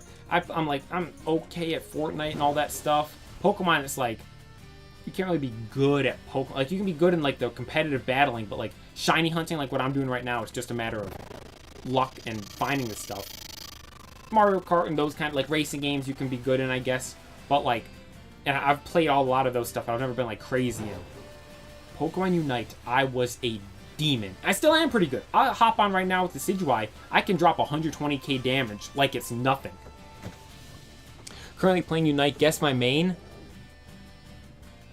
Oh, but you play Unite. You start in season 10. How many seasons are there in that game? Who's your main? There's so many Pokemon I've barely even seen or used. I'll guess. Oh, Aegislash. Aegislash is in the game. I forgot about that. Aegislash is good. He was one of the guys that would give me trouble. If I didn't get the first attack off on him, he'd take me out. That's the thing with Decidueye. It is. Oh, I knew it. Decidueye is one of the I knew the ins and outs of that thing like you wouldn't believe. The thing is, I used what everyone calls the bad move set too. The Razor Leaf and Leaf Storm. I don't use Spirit Shackle, Shadow Sneak. I do sometimes, like I'm decent with it, but Razor Leaf for me is how I ball with that. That's how I got to 45th in the world. Yeah, Razor Leaf, you click, you do it, you just spam it, and it shoots a circle of Razor Leafs around, or like the leaves or the attack goes around you.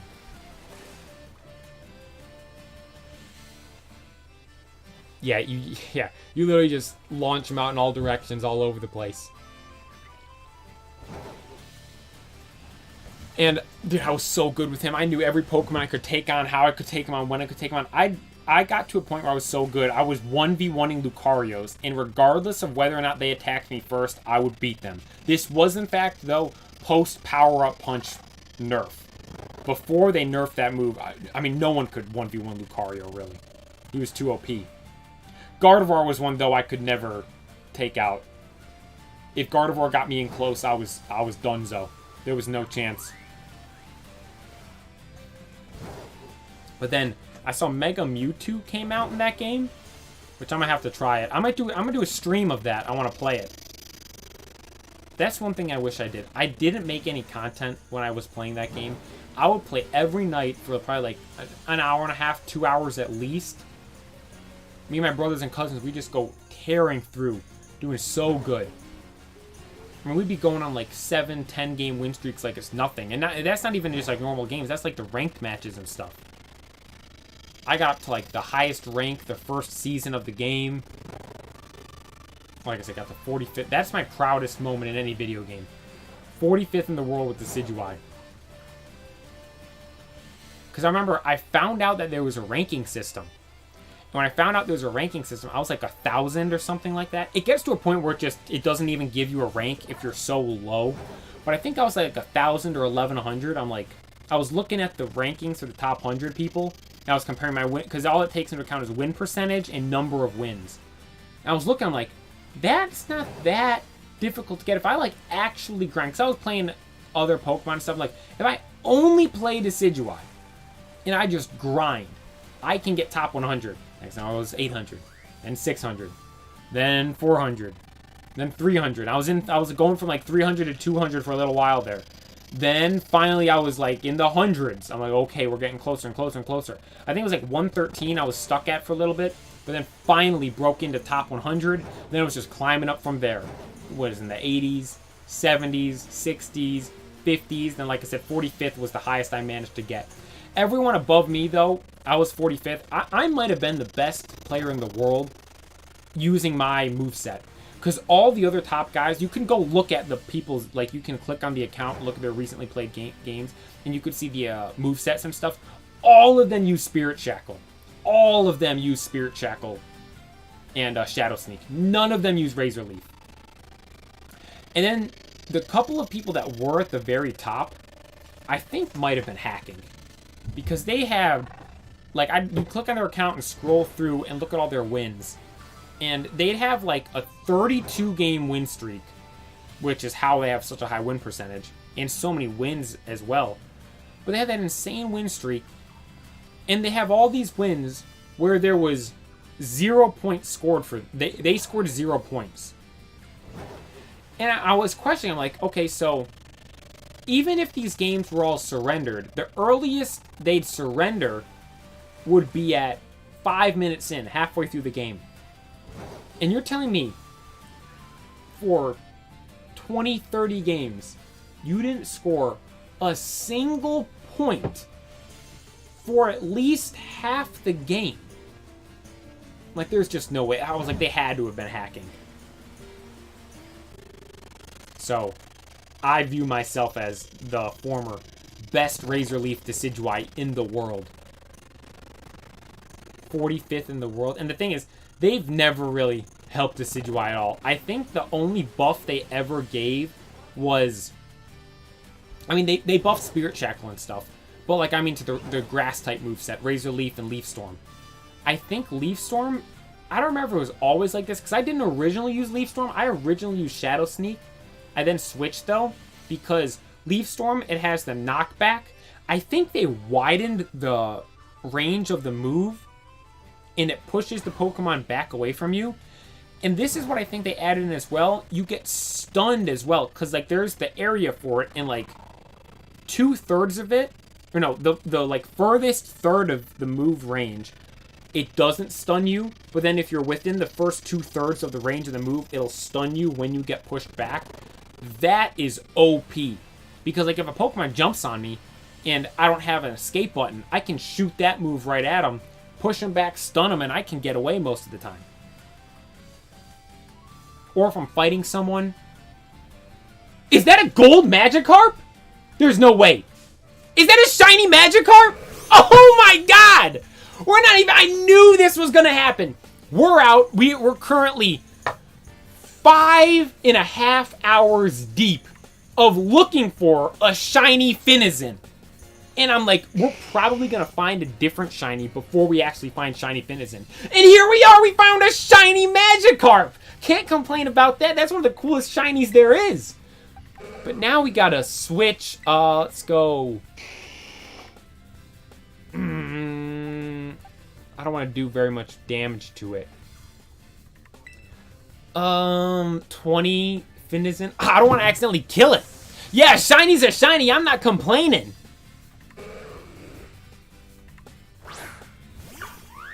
Okay, a shiny Magikarp. We're a true shiny hunter now. We're finding Pokemon we don't even need. Let's see what Aqua Jet does. Okay, that did nothing. That did nothing. Good. And to be clear, we don't want to do a lot of damage. We'll hit it with a couple of these. Aqua Jet. Let's try to get it that. Let's try to do like 4 of these, and then we'll start throwing Ultra Balls at it. That's gonna be cool. I'm cool with taking a shiny Gyarados. I'm not complaining because we're gonna evolve this thing. Oh, is it male or female? It's female, right? Yeah, because the whiskers are they're white on a female one.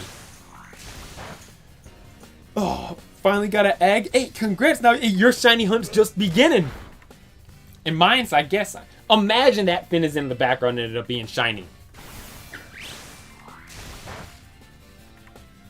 Okay, I might just throw an Ultra Ball just to see what happens. Imagine we crit catch it. Okay, good thing I was paying attention. I almost missed that thing. Ultra Ball. Used an Ultra Ball. Oh my god, we did crit catch it! Look at that! Let's go! Shiny Magikarp. We're not even looking for Shiny Magikarp, but hey, I'll take it.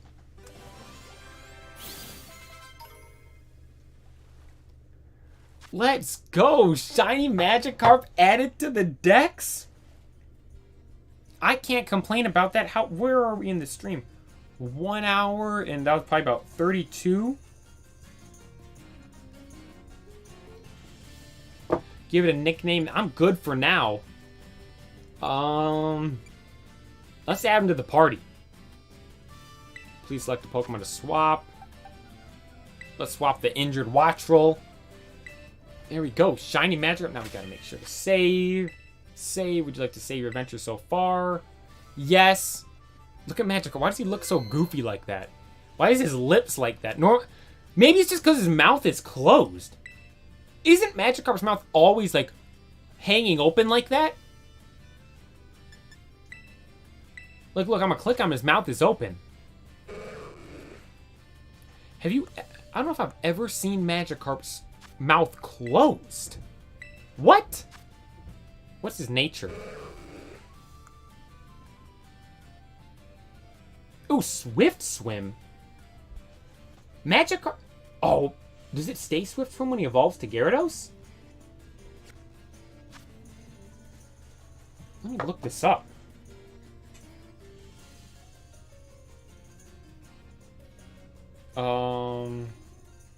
Gyarados.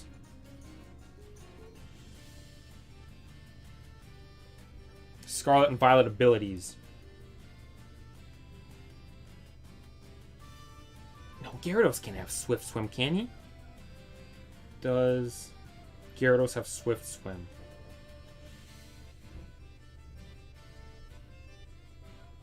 I know everyone likes Intimidate.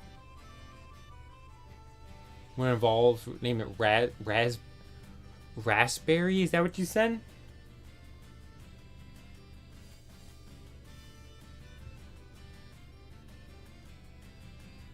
To evolve into.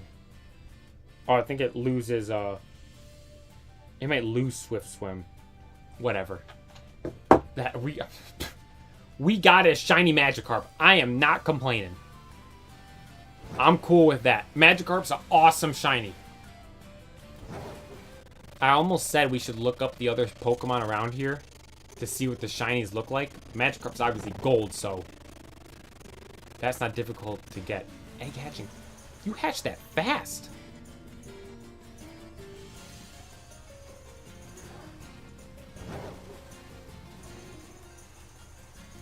Okay, so we got a shiny. Here we go. So it took us that long to get a shiny Magikarp. I don't even want the shiny Magikarp.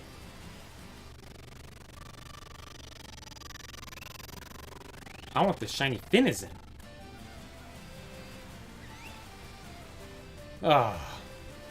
Now, once I got, I'm like, it's cool, but it's like, is that going to hinder our ability to get a shiny Finizen now? Hopefully not.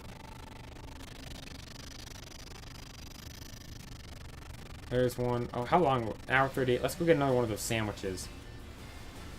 Yeah, no. Run along here.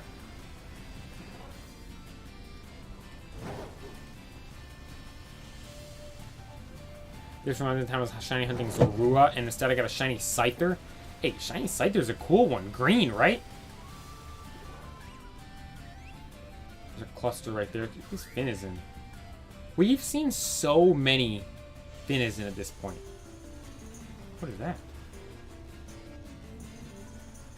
In the water right there, it looked like the thing how it used to be, where in the old games there'd be like the... Oh, it might have been a Marini then. Never mind. Like with this little like circle in the water. Swim, Koraidon, swim. Alright. So let's go get another one of those crepes. But first, let's go to the Pokemon Center. Because I not only want to heal my guys up, I also want to get a couple more Pokeballs. Yep, so late Champion Sim, you're here to give your weird Pokemon a rest? I am, actually. Look, we got 2 shiny Pokemon with us. Magikarp and King Gambit. All better now? Thank you. Look, we're going to be able to make an all-shiny team. Yes, I'd like to buy... We need some more Pokeballs. Can I sell my Ultra Balls? Or my Great Balls, you think? How many do I have? 61? Yeah, let's get up to 80. Nope, I'm good. There, now we have 80 Ultra Balls. So if we find... when we find shiny... Can't say if. When we find shiny Finizen, we just start launching the Pokeballs at it. Yep, give me the chocolate banana crepe. There we go. Cutscene of me eating it. I wish you could just skip this. Like, I don't need to see my guy sitting there making faces eating the crepe. Like, ooh, I don't want to see that.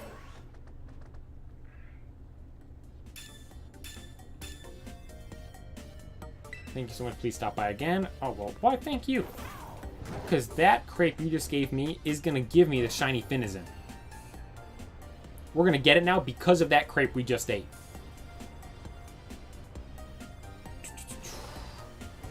Here we go. What just... Did I click something? I don't know that. I'm going to click the D-pad on accident. But before we go over there, let's check over here, because there can be clusters right here. There isn't. Then back over this way along the beach. You know, because there could be one anywhere. None of those shiny. That's not shiny. That's not shiny. Stardust. Oh, we've got to find it.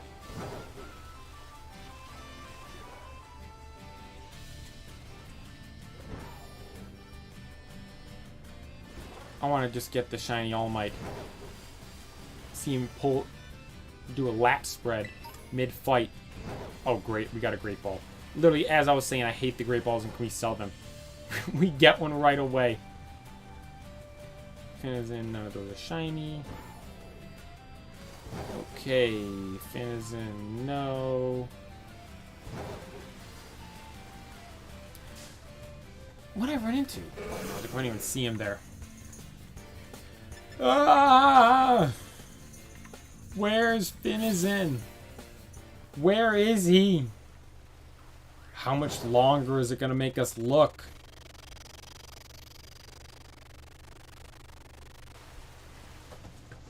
Justin West. Just got a Finizen today. Where'd you get it?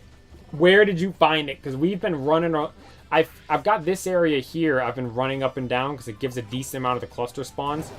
Well, please tell me where you found it. We've been looking. This is the 3rd stream now. Almost going on. Same place. Hey, at least I'm in the best spot you can look for then. I've been looking for almost 6 hours now. Shiny hunting Finizen. We just found a shiny Magikarp. Just like a couple minutes ago. Probably about 10 minutes ago. Found the shiny Magikarp. Oh my gosh. Hey, you're giving me hope though. They do exist. You can find the shiny Finizen here. Look, we're getting tons of the clusters. This is good. Hopefully soon we'll be able to get one. I want to get it today. I want to get it so bad.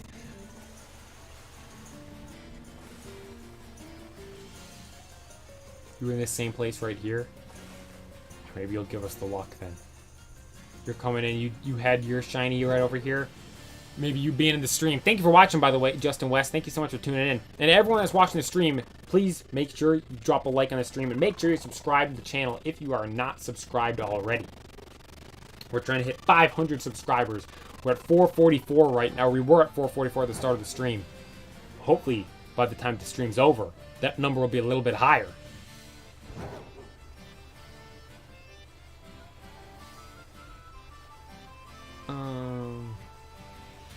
No. Finizen, not shiny. Oh, I wonder if that Toxapex could be shiny too. I'm sure it can. I wonder how you reset it though to be shiny, not shiny. Like, is it just from like leaving the area and coming back in?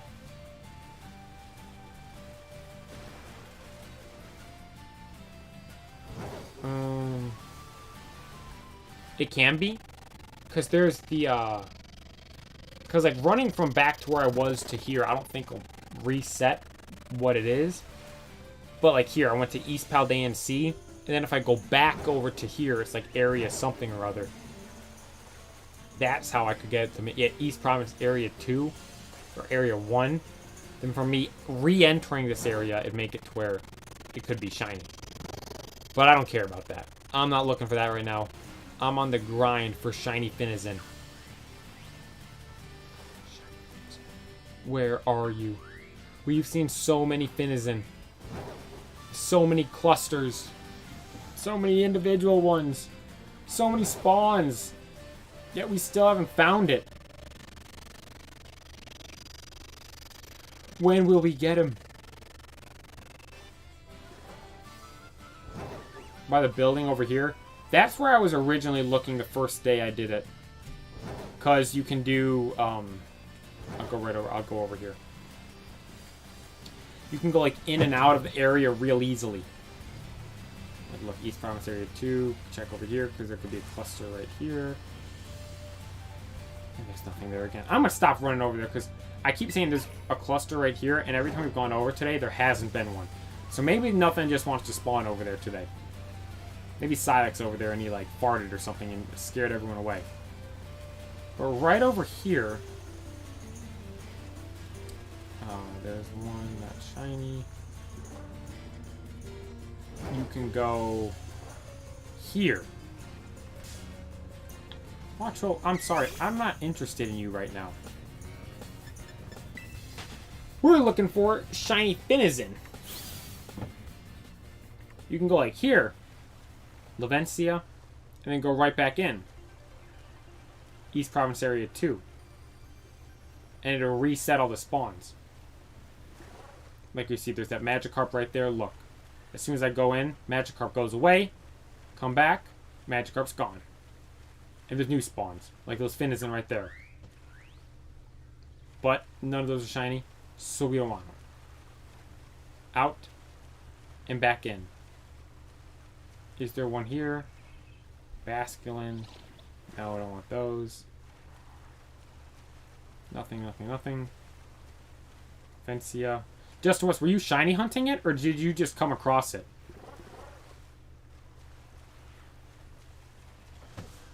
Are you using a power 3 water?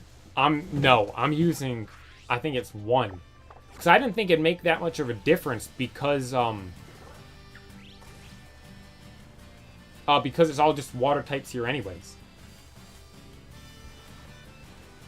Like, does the water... that's something I was talking about in a different stream. I was like, does the water stuff even matter for this? Because I'm over here in the water, and only water-type Pokemon spawn anyways, and he's a pure water type, so it's not like I did Bisharp last weekend. And I found it really within 2 hours, or 2.5 hours. But I was able to use a steel encounter buff sandwich, and by doing that, it made it so there's more Bisharps and Pawniards spawn than anything else, because those are the only steel types that spawn there. But with this, I buffed the water. There's other water, like Magikarp's water, Gyarados' water, Weasel's water, Marini's water, Barraskewda's water. All those things are water.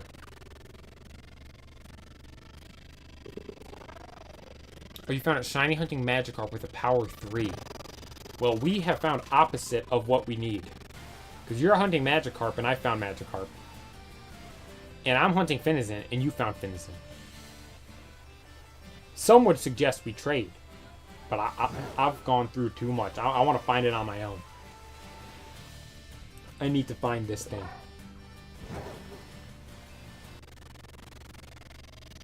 There's 2 more Finizen. No.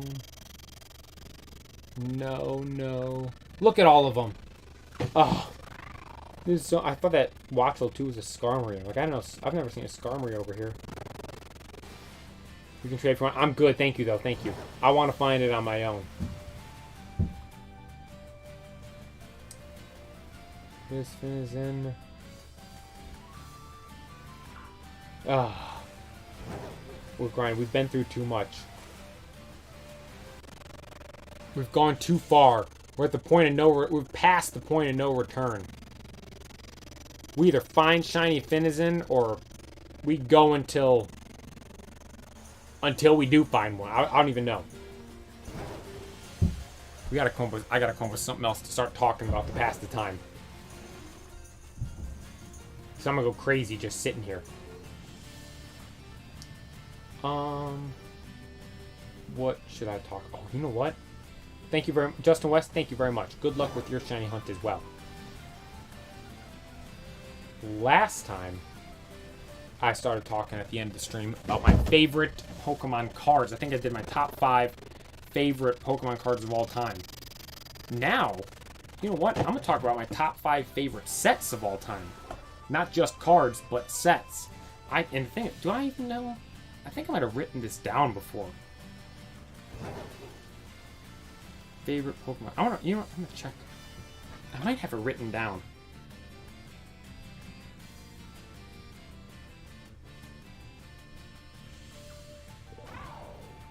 Yeah, here we go. I have a list of my top 10 favorite Pokemon sets of all time. Look, so we'll do top 10. At number 10. Hey, let me look at this real quick.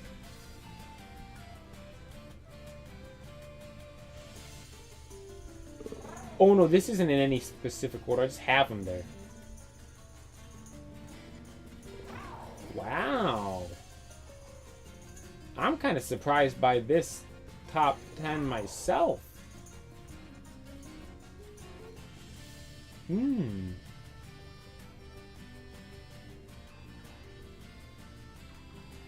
I'll just do top 5, because outside of top 5, I got some sets on here that I don't even know I like that much. Just must I love Charizard? Same. Mega Charizard X is my favorite Pokemon. Ever. It's not, I know it's not like it's a Mega, so I don't really consider it my favorite Pokemon. My favorite Pokemon would probably be Lugia then, or Metagross. I really like those two. But Mega Charizard X is so cool. We're getting a decent amount of Finizen there. None shiny, though. Imagine if we saw a shiny Gyarados. That would be so cool. Mega Charizard X is my favorite. I'll tell this story again real quick. So, when Flashfire first came out, I was hyped because I wanted the Mega Charizard X card so bad. But I didn't want to buy one. I wanted to pack one. And so what I did was I bought a booster box of Flashfire. My first ever booster box I ever bought. I'd watch YouTube videos of people opening booster boxes all the time. I had never bought and opened one myself. So I bought a Flashfire booster box, ordered it, came in the mail, opened it up. Going through opening it. And the thing is, I used to record my Pokemon openings as if I was making YouTube videos for them. Although I never posted them. The footage is probably all gone now, so I don't have it anymore. But I was recording the video, and it's opening a whole booster box in one sitting, so the video was getting pretty long. I was on like an iPod Touch or something like that probably then. And the storage was getting maxed out. So I had to stop the recording. Before I stopped the recording, I managed to get 2 secret rare Mega Kangaskhans. I think I had a Magnezone EX and a Charizard EX, just the normal Charizard EX. I didn't have the Mega Charizard yet. And I was coming down the last couple packs, and I was like, I'm probably not going to get anything. I'm going to stop the recording here. And so I stopped the recording and went on to open the last couple packs thinking I wasn't going to get anything. I come down to the final pack. Do the card trick. probably 3 cards from, or maybe 4 cards. Nonetheless, whatever the card trick is, I have it to where the best card is going to be the last card in the pack. Go through opening the pack. Go through, open, open, open, open. The last card in the last pack was the Mega Charizard X EX. The Dragon type Mega Charizard X. That was amazing. I was so happy. I still had that card to this day right over there on my shelf. It is probably my second favorite card I own. It is, oh my gosh. That card is so cool. And like the story behind it as well. First ever booster box. Only reason I bought the booster box was for this one card. Didn't think I was going to get it. Thought I wasn't getting anything else out of the booster box. Came down to the final pack. Opened the pack up. Last card, last pack. It was absolutely unreal. That card to me. Is that another? Oh, I thought those Weasel were another shiny magic card. I was so happy. That card is so cool. And me and my friends, we'd battle. We had like this own way we would battle. We wouldn't do like the normal rules. We would put 3 cards face down. Then you flip a coin, who goes first, and you flip over the Pokemon. And whoever gets to flip the Pokemon card, picked which one to flip over, they attack first. And you go off just the highest damaging attack you have and the HP of the Pokemon. With that Mega Charizard, he has 230 health, HP, 300 damage from his attack. Absolute unit, so I used that thing forever. My ace Pokemon I had battling with my friends. It was, oh my gosh. That card is so cool. But, going on now to talk about my top 5 favorite sets of all time. And coming in at number 5, what do I have? I have this list over here. And the reason why I have this list of top 10, and the reason why I'm not reading the top 10 is because I have Fossil at number 8. And I don't know why. I like the Dragonite. I like the Snorlax. No, Snorlax is Jungle. Why is Fossil at 8? It has Gengar. Want to shiny hunt together, Justin West? I'm good, thank you, though. I'm here. I'm flying solo right now, looking for this Finizen. But I'm trying to think why I had Fossil at 8. What's in Fossil? Dragonite, Gengar, Aerodactyl? Why would I put... I'm trying to think. Because I have Fossil above Hidden Fates.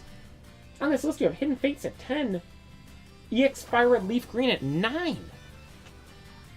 And if I were to say right now, I put both of those sets above Fossil. I don't know what I was thinking for that, but my 1, 2, 3, 4, and 5, I agree with. So I'm going to read it off to you guys. At number 5, ooh, this is an awesome set. Obviously, all these sets are awesome sets. And it's a set I've opened, and I have opened on the channel. EX Ruby and Sapphire. Base set of the Ruby and Sapphire era. First set to ever contain Gen 3 Pokemon. First set to ever contain EX Pokemon. We had, in that set, you had the 3 starters as normal non-hollows. Then you had the 3 starters as hollows.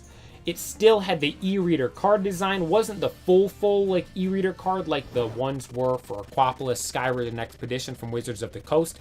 But the Nintendo ones, the first couple sets they did, which with EX Ruby and Sapphire was the first set Nintendo made. It had some of the e-reader stuff on the bottom, and it looked so cool. The EX, oh, I wonder if all those EX cards, I think they do, were the EXs turned the e-reader yellow border into silver, and it was like holographic. It was so cool. And in that set, first set to contain Slacking, Gardevoir, Aggron, Wailord, Hariyama, all these really cool Pokemon. I love the artworks for the 3 starters because that's Shiny Fluttermane. Hey, that's a cool one. Congrats. That's a really cool one. But the starters, they have like the basic non-hollow ones. And for like the promotional stuff from then, like every time you saw like Sceptile, Swampert, and Blaziken on anything, there was like those basic poses they were in. That's what the non-hollow cards were. They were just of those basic poses. But then the hollow ones were like this really cool like dynamic pictures, like Swampert's like up on a rock and there's water flying up behind him. Blaziken's in like, I think I don't know where he is, but there's, I think, fire and stuff behind him. Then Sceptile's in the middle of like a field or like a forest at night. And he's like looking back at the designs and artworks of those Pokemon are so cool. The Sceptile, like, this is how I found a lot of Sceptile cards are. The Sceptile looks like creepy or like almost weird, but that makes the cards look so cool. And then it has the EXs, like I said, there's EX Mewtwo, EX Chansey, which I've pulled, EX Electabuzz, which I've pulled, or Chansey EX and Electabuzz. I would always say EX first, but it goes to Pokemon name, then EX. Chansey EX, which I've pulled, Electabuzz EX, which I've pulled. Love both of those cards. You can get those packs still for relatively cheap, like 15 bucks in Spanish on eBay. Like, it's such an awesome, awesome set, and it's so cool. My favorite gen's Gen 3. Need to sub to you, Justin West. Hey, I appreciate that. Thank you so much. If you subscribe, the name should pop up onto the screen. I think I got the notifications working. But, like I was going back to saying, EX Ruby and Sapphire, dude. Favorite generation of Pokemon cards, with EX Ruby and Sapphire being the base set of that generation. Has to be on my top 5 list, and that's why that set is right there. Moving on to number 4, I have Neo Destiny.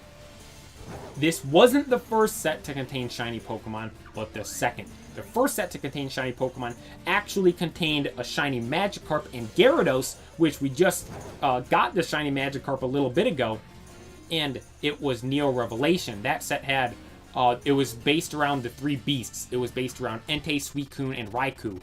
And it had hollows of all them. I think there's a hollow in there as well.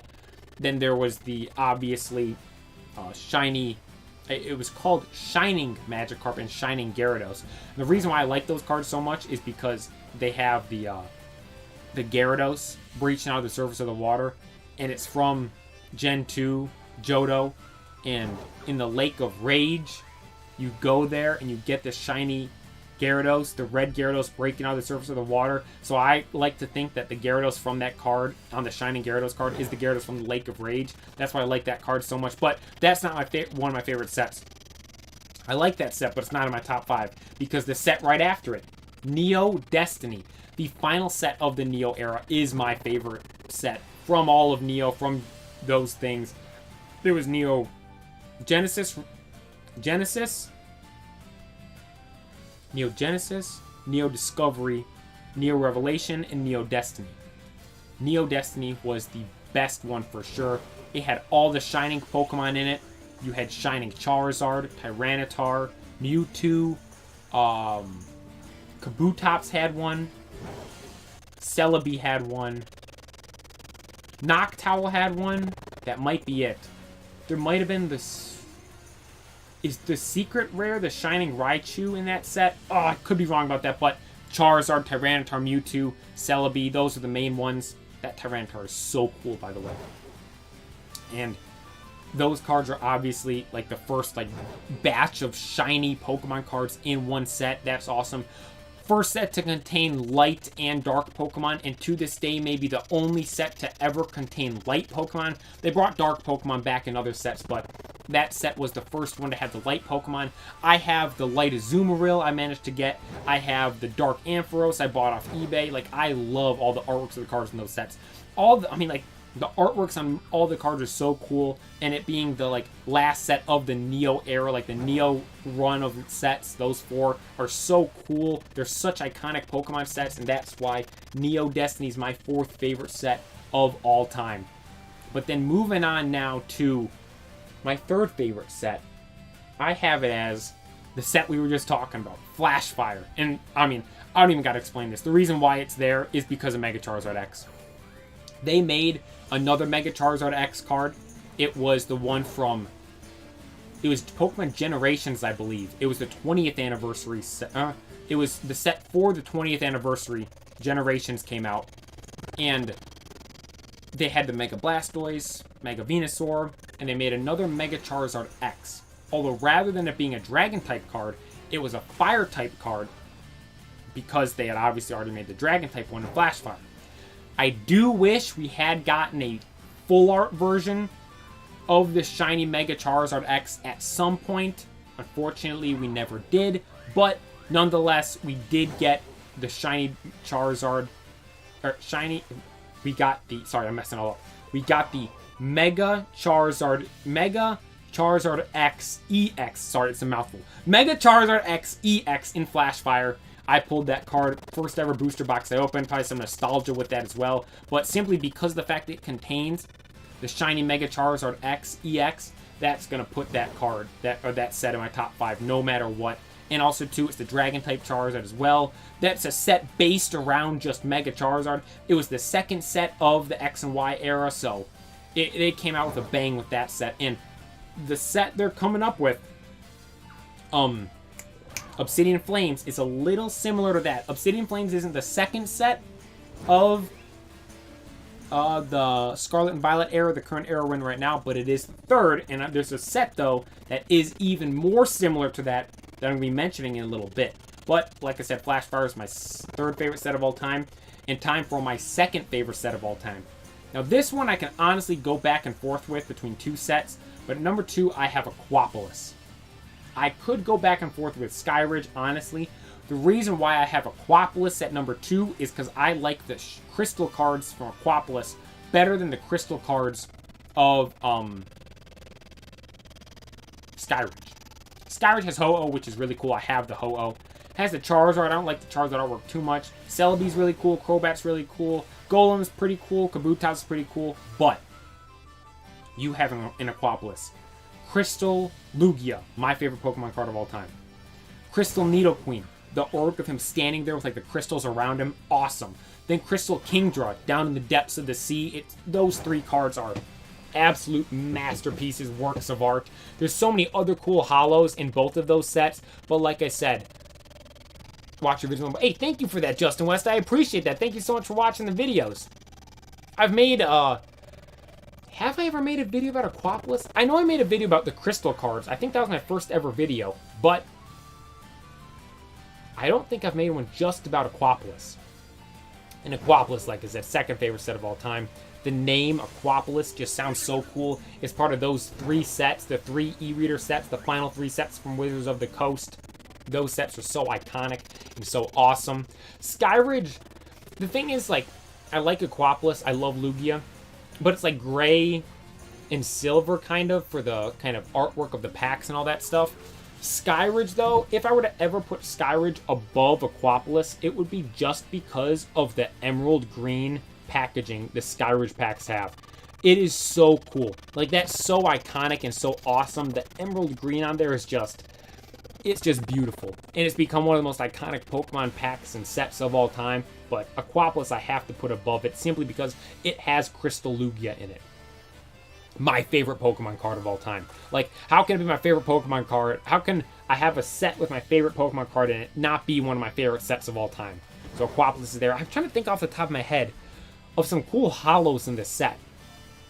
Because out of those 3 sets, there was Gengar and Expedition and Skyridge. And the Expedition Gengar is one of my favorite cards of all time. I think I said that was like my 3rd or 4th favorite card of all time. Then the Skyridge one's really cool as well. But there isn't one in Aquapolis. I'm trying to think of the cool holos in Aquapolis. I can't off the top. Let me check. I have to look. What's like a cool holo in Aquapolis? Because, obviously, like I said, the crystal cards. And the crystal, Lugia is my favorite card of all time. But let me look here at... So, here we go. Aquapolis. This set was released a long time ago, too. What was it? 2003? So, you have Ampharos Holo, Azumarill. Oh, the Arcanine's really cool. Oh, yeah. The Espeon. The Entei. Yeah. Oh, my gosh. The Houndoom. I forgot about that card. Yeah, there's some really cool cards in here. And thing is, oh, the Tyranitar. I have that Tyranitar in a reverse holo. Suicune, the Scizor. Oh, the Steelix. Zapdos as well, where it looks like he's running from the lightning. Umbreon. Oh my gosh, dude. I forgot about all these cards. Second favorite set of all time, and I'm forgetting about all these awesome cards. And then obviously you've got the Nidoking, Lugia, Kingdra. The 3 crystal cards, and the Lugia is just second to none. But my favorite set of all time is perfect with Lugia, exactly. And Lugia's the mascot of that set as well. It's so cool. And do you have the shiny Charizard? Which one? I have a bunch of them. I only have I only have 2 of them. I have a lot of Charizard cards. I only have the two shiny ones, though. I don't have the one from Hidden Fates. I do have the one from Shiny Star V in Japanese. I mean, it's technically not mine. It's my brother's. He packed it. But we got it on the shelf over there with all the cool Charizard cards. And it's right next to the Shiny Charizard from... or I have Radiant Charizard from the Pokemon Go set. I pulled that one. I pulled it in a video on my channel. I think it was my first ever opening of Pokemon Go on my channel. I opened the Shiny or Radiant Charizard out of the Alolan Executor box from Pokemon Go. But then my brother has the Shiny Charizard V from Shiny Star V, which in the English version of that set is Shining Fates, although that set didn't include that Charizard. That Charizard in English is actually in Champion's Path, which I opened a whole bunch of, but never managed to pull myself. But yeah, I do have those 2 Shiny Charizard cards. But, speaking of Shiny Charizards, there is one in my favorite set of all time. My favorite set of all time, number 1 set above everything else, is EX Dragon Frontiers. That set is just, to me, perfection. Has Delta Species cards, has EX original lowercase EX cards, has Gold Star cards. The Gold Star Pokemon in that are Gold Star Mew as a Delta Species Mew. I gotta say this the right way. Gold Star Delta Species Mew, and the Mew's a Water type. And it has Gold Star Delta Species Charizard, who is a Dark type. Do you have Discord? I do not. But the 2 Gold Stars are 2 Delta Species Gold Stars, and 2 of the coolest Gold Stars there are. The Charizard one, I think, might be the second most expensive one, behind only Rayquaza, if I'm not mistaken. That card is so cool. The Dark type with the Charizard, with the Shiny Charizard, and the dark wings and stuff, or the dark, like, body and the red wings. It's just, oh my gosh. It's such a cool card. Then there's a whole bunch of cool holos in that set, but the EX cards are really what seal the deal for me. EX Delta Species Dragonite as a grass type, EX Delta Species Rayquaza as an electric type, EX Delta Species, I think there's a Latias as a fire type, then EX Delta Species Salamence as a water type. That card was my favorite card of all time for a while. Then I ended up packing the Charizard, and that was my favorite card. Then I found out about Crystal Lugia, because I didn't even know Crystal cards were a thing until like 6 years ago or something like that. And then that card became my favorite card, but that EX Delta Species Salamence was my favorite card for a long time. And all the other cool cards in the EX Dragon Frontiers, there's the EX Tyranitar Delta Species as an electric type. I have that card in a PSA 8. I just love all those cards in those sets.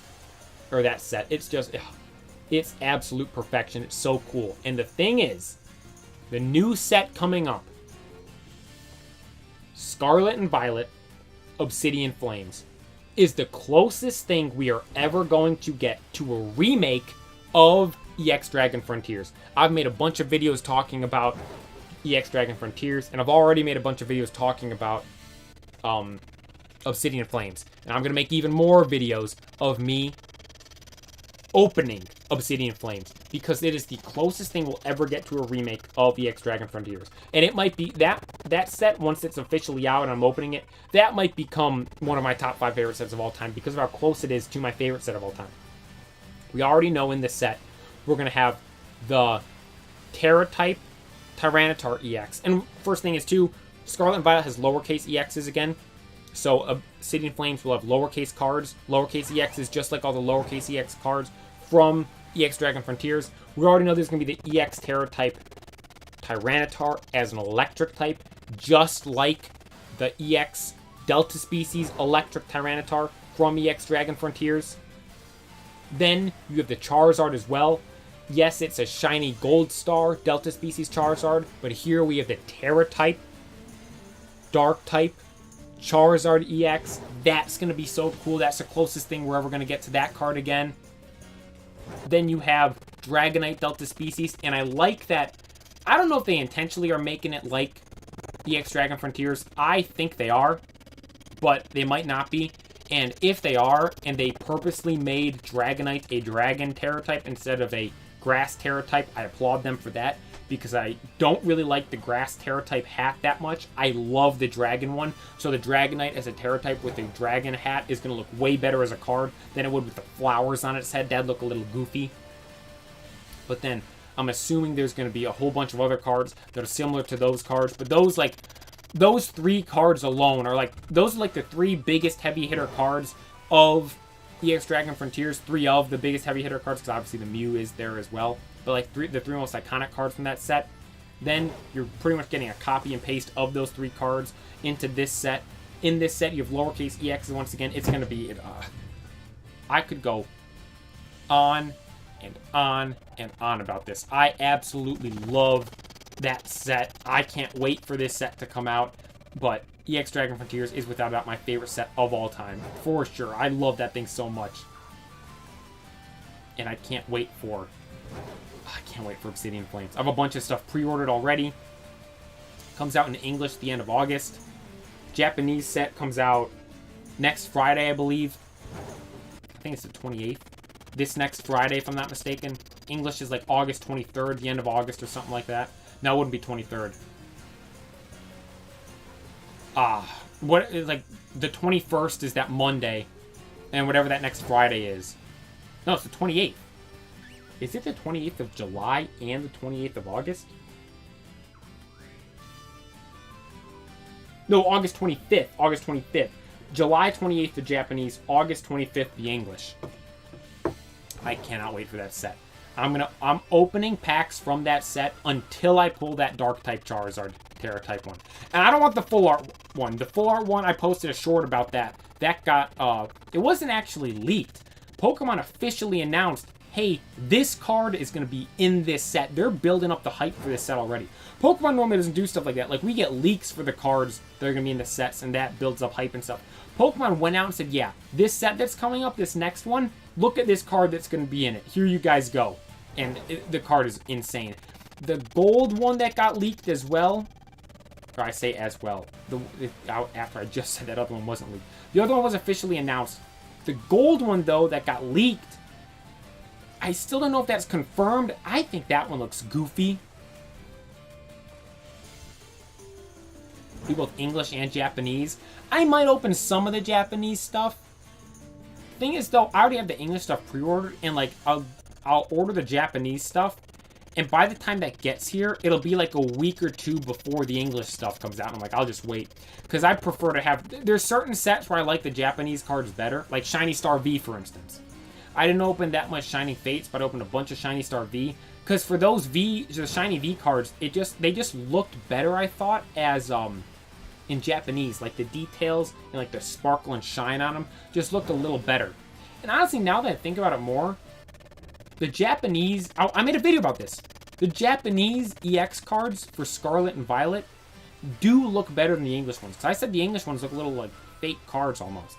So you know what? I might open up some of the Japanese ones. I might. Depends on how expensive it'll be, too. Because I already have the English stuff pre-ordered, and I cannot wait for that. I'm going to be opening that stuff up. I'm getting booster boxes to open. I'm getting booster boxes to save. I might get a case of booster boxes of that set just to save. Because I have a case of, I have a booster box case of Silver Tempest and Lost Origins. I bought them both for like... I got the Lost Origin one, I think, on sale. I'm going to watch it. I appreciate it, Justin West. Thank you so much. But the Lost Origin booster box case, I think I got for like a Black Friday deal. And I got it for like, I think, under $600. For those that don't know, a booster box case comes with 6 booster boxes. And booster boxes normally go for like $120 or something like that.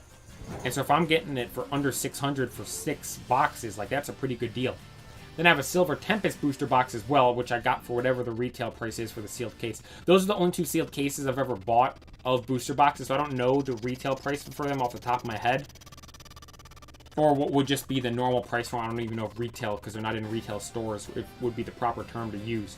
But I have those, and I'm saving those to sit on them. And I'm going to do the same with some Obsidian Flames. It's not because I know I'm going to love this set so much. I'm going to get a boost. Because the artwork for the set, too, is the Charizard roaring with the Dark Terror type hat on him. Like, it's going to look so cool. I cannot wait for that. It will be awesome. What, dude, I can't believe we still haven't found this shiny Finizen. Like, how long am I have to look for? We're 2 hours and 19 minutes in of this stream. We've already done 2 other streams that were both 2 hours long. What is this going to take us 10 hours to get? Because we were 2, 4, 6. We're going to be on like 6.5 hours pretty soon. We found this. The shiny Bisharp was 2 hours and 28 minutes.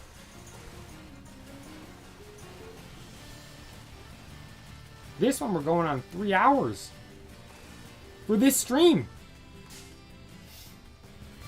Oh my gosh. Oh.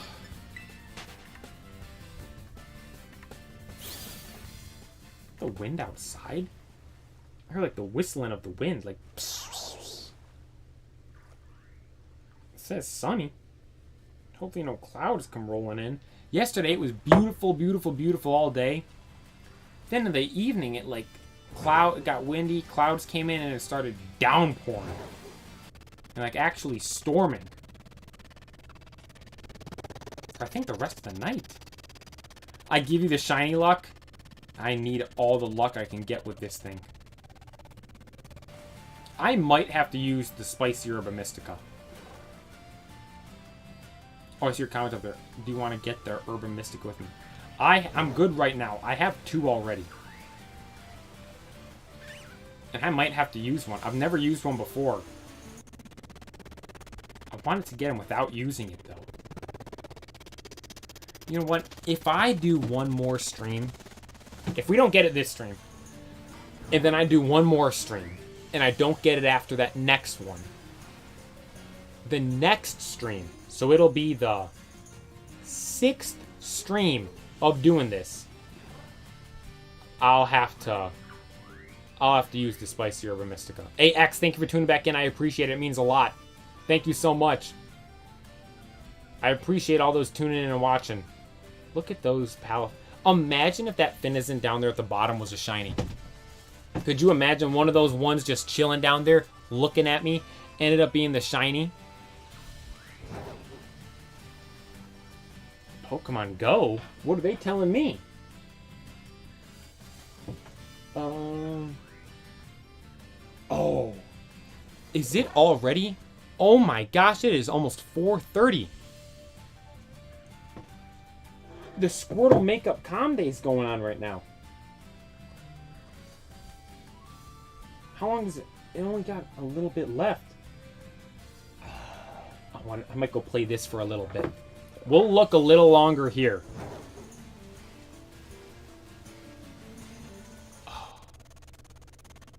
I have half a box full of little ghost swords. You've just been spamming those eggs this whole time. Oh, why can't one of you be shiny? It's been so long. 6 hours over 6 hours. You're not shiny. Any of you shiny? No. Why would you be? Those aren't shiny. I thought today would be the day for sure. Because we didn't. Yeah, I'm like, this is going to be the longest stream we do for this one so far. We did 2-hour streams. We're going over 2 hours this time.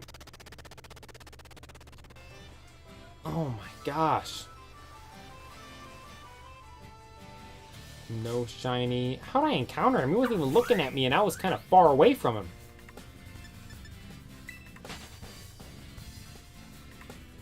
What would happen in the Pokemon world when I get the shiny and release like a ton of small ghost swords?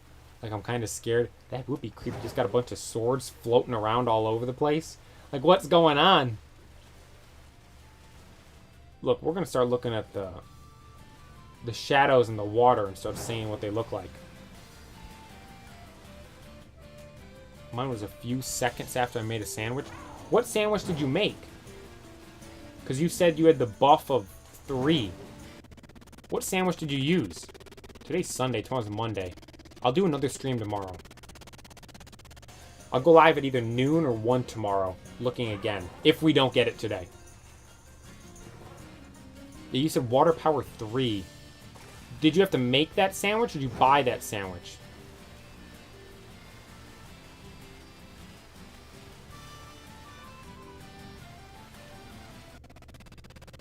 You made it? You remember what the recipe was? I might need to use that thing. You know what? I might have one saved. Was it this one? I have one right here that I saved. But I've just been buying the crates because it's right there. Was it the cucumber and salty Herba Mystica one?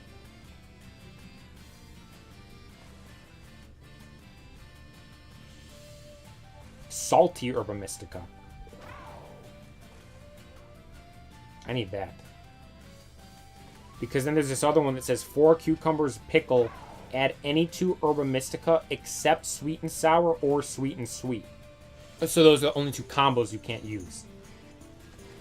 And it goes to Sparkling Power Water Level 3, Tidal Power Water Level 3, and Counter Power Water Level 3.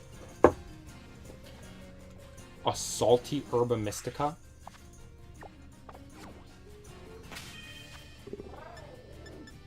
Do I have that? Let's see. Yeah, the 2 Herba Mysticas, yeah.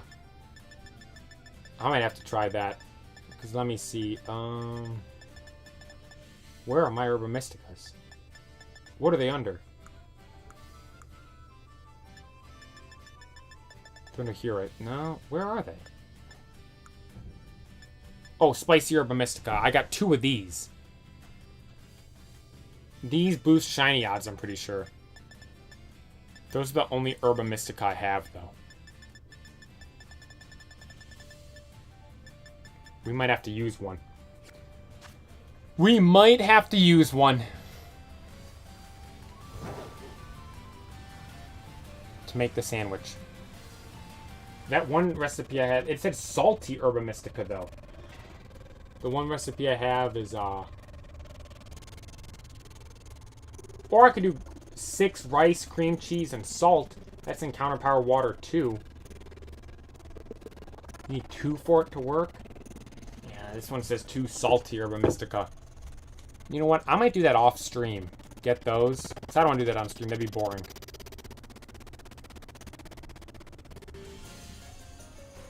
Because who knows how long it'll take to get those. Like, why can't we've seen so many. And like I said at the start of the stream, kind of wish there was a detail or a stat you could turn on that told you how many Pokemon you've seen since a shiny one. I don't think they'd ever do that though, because I feel like that would make it seem like they're encouraging like shiny hunting and all that stuff.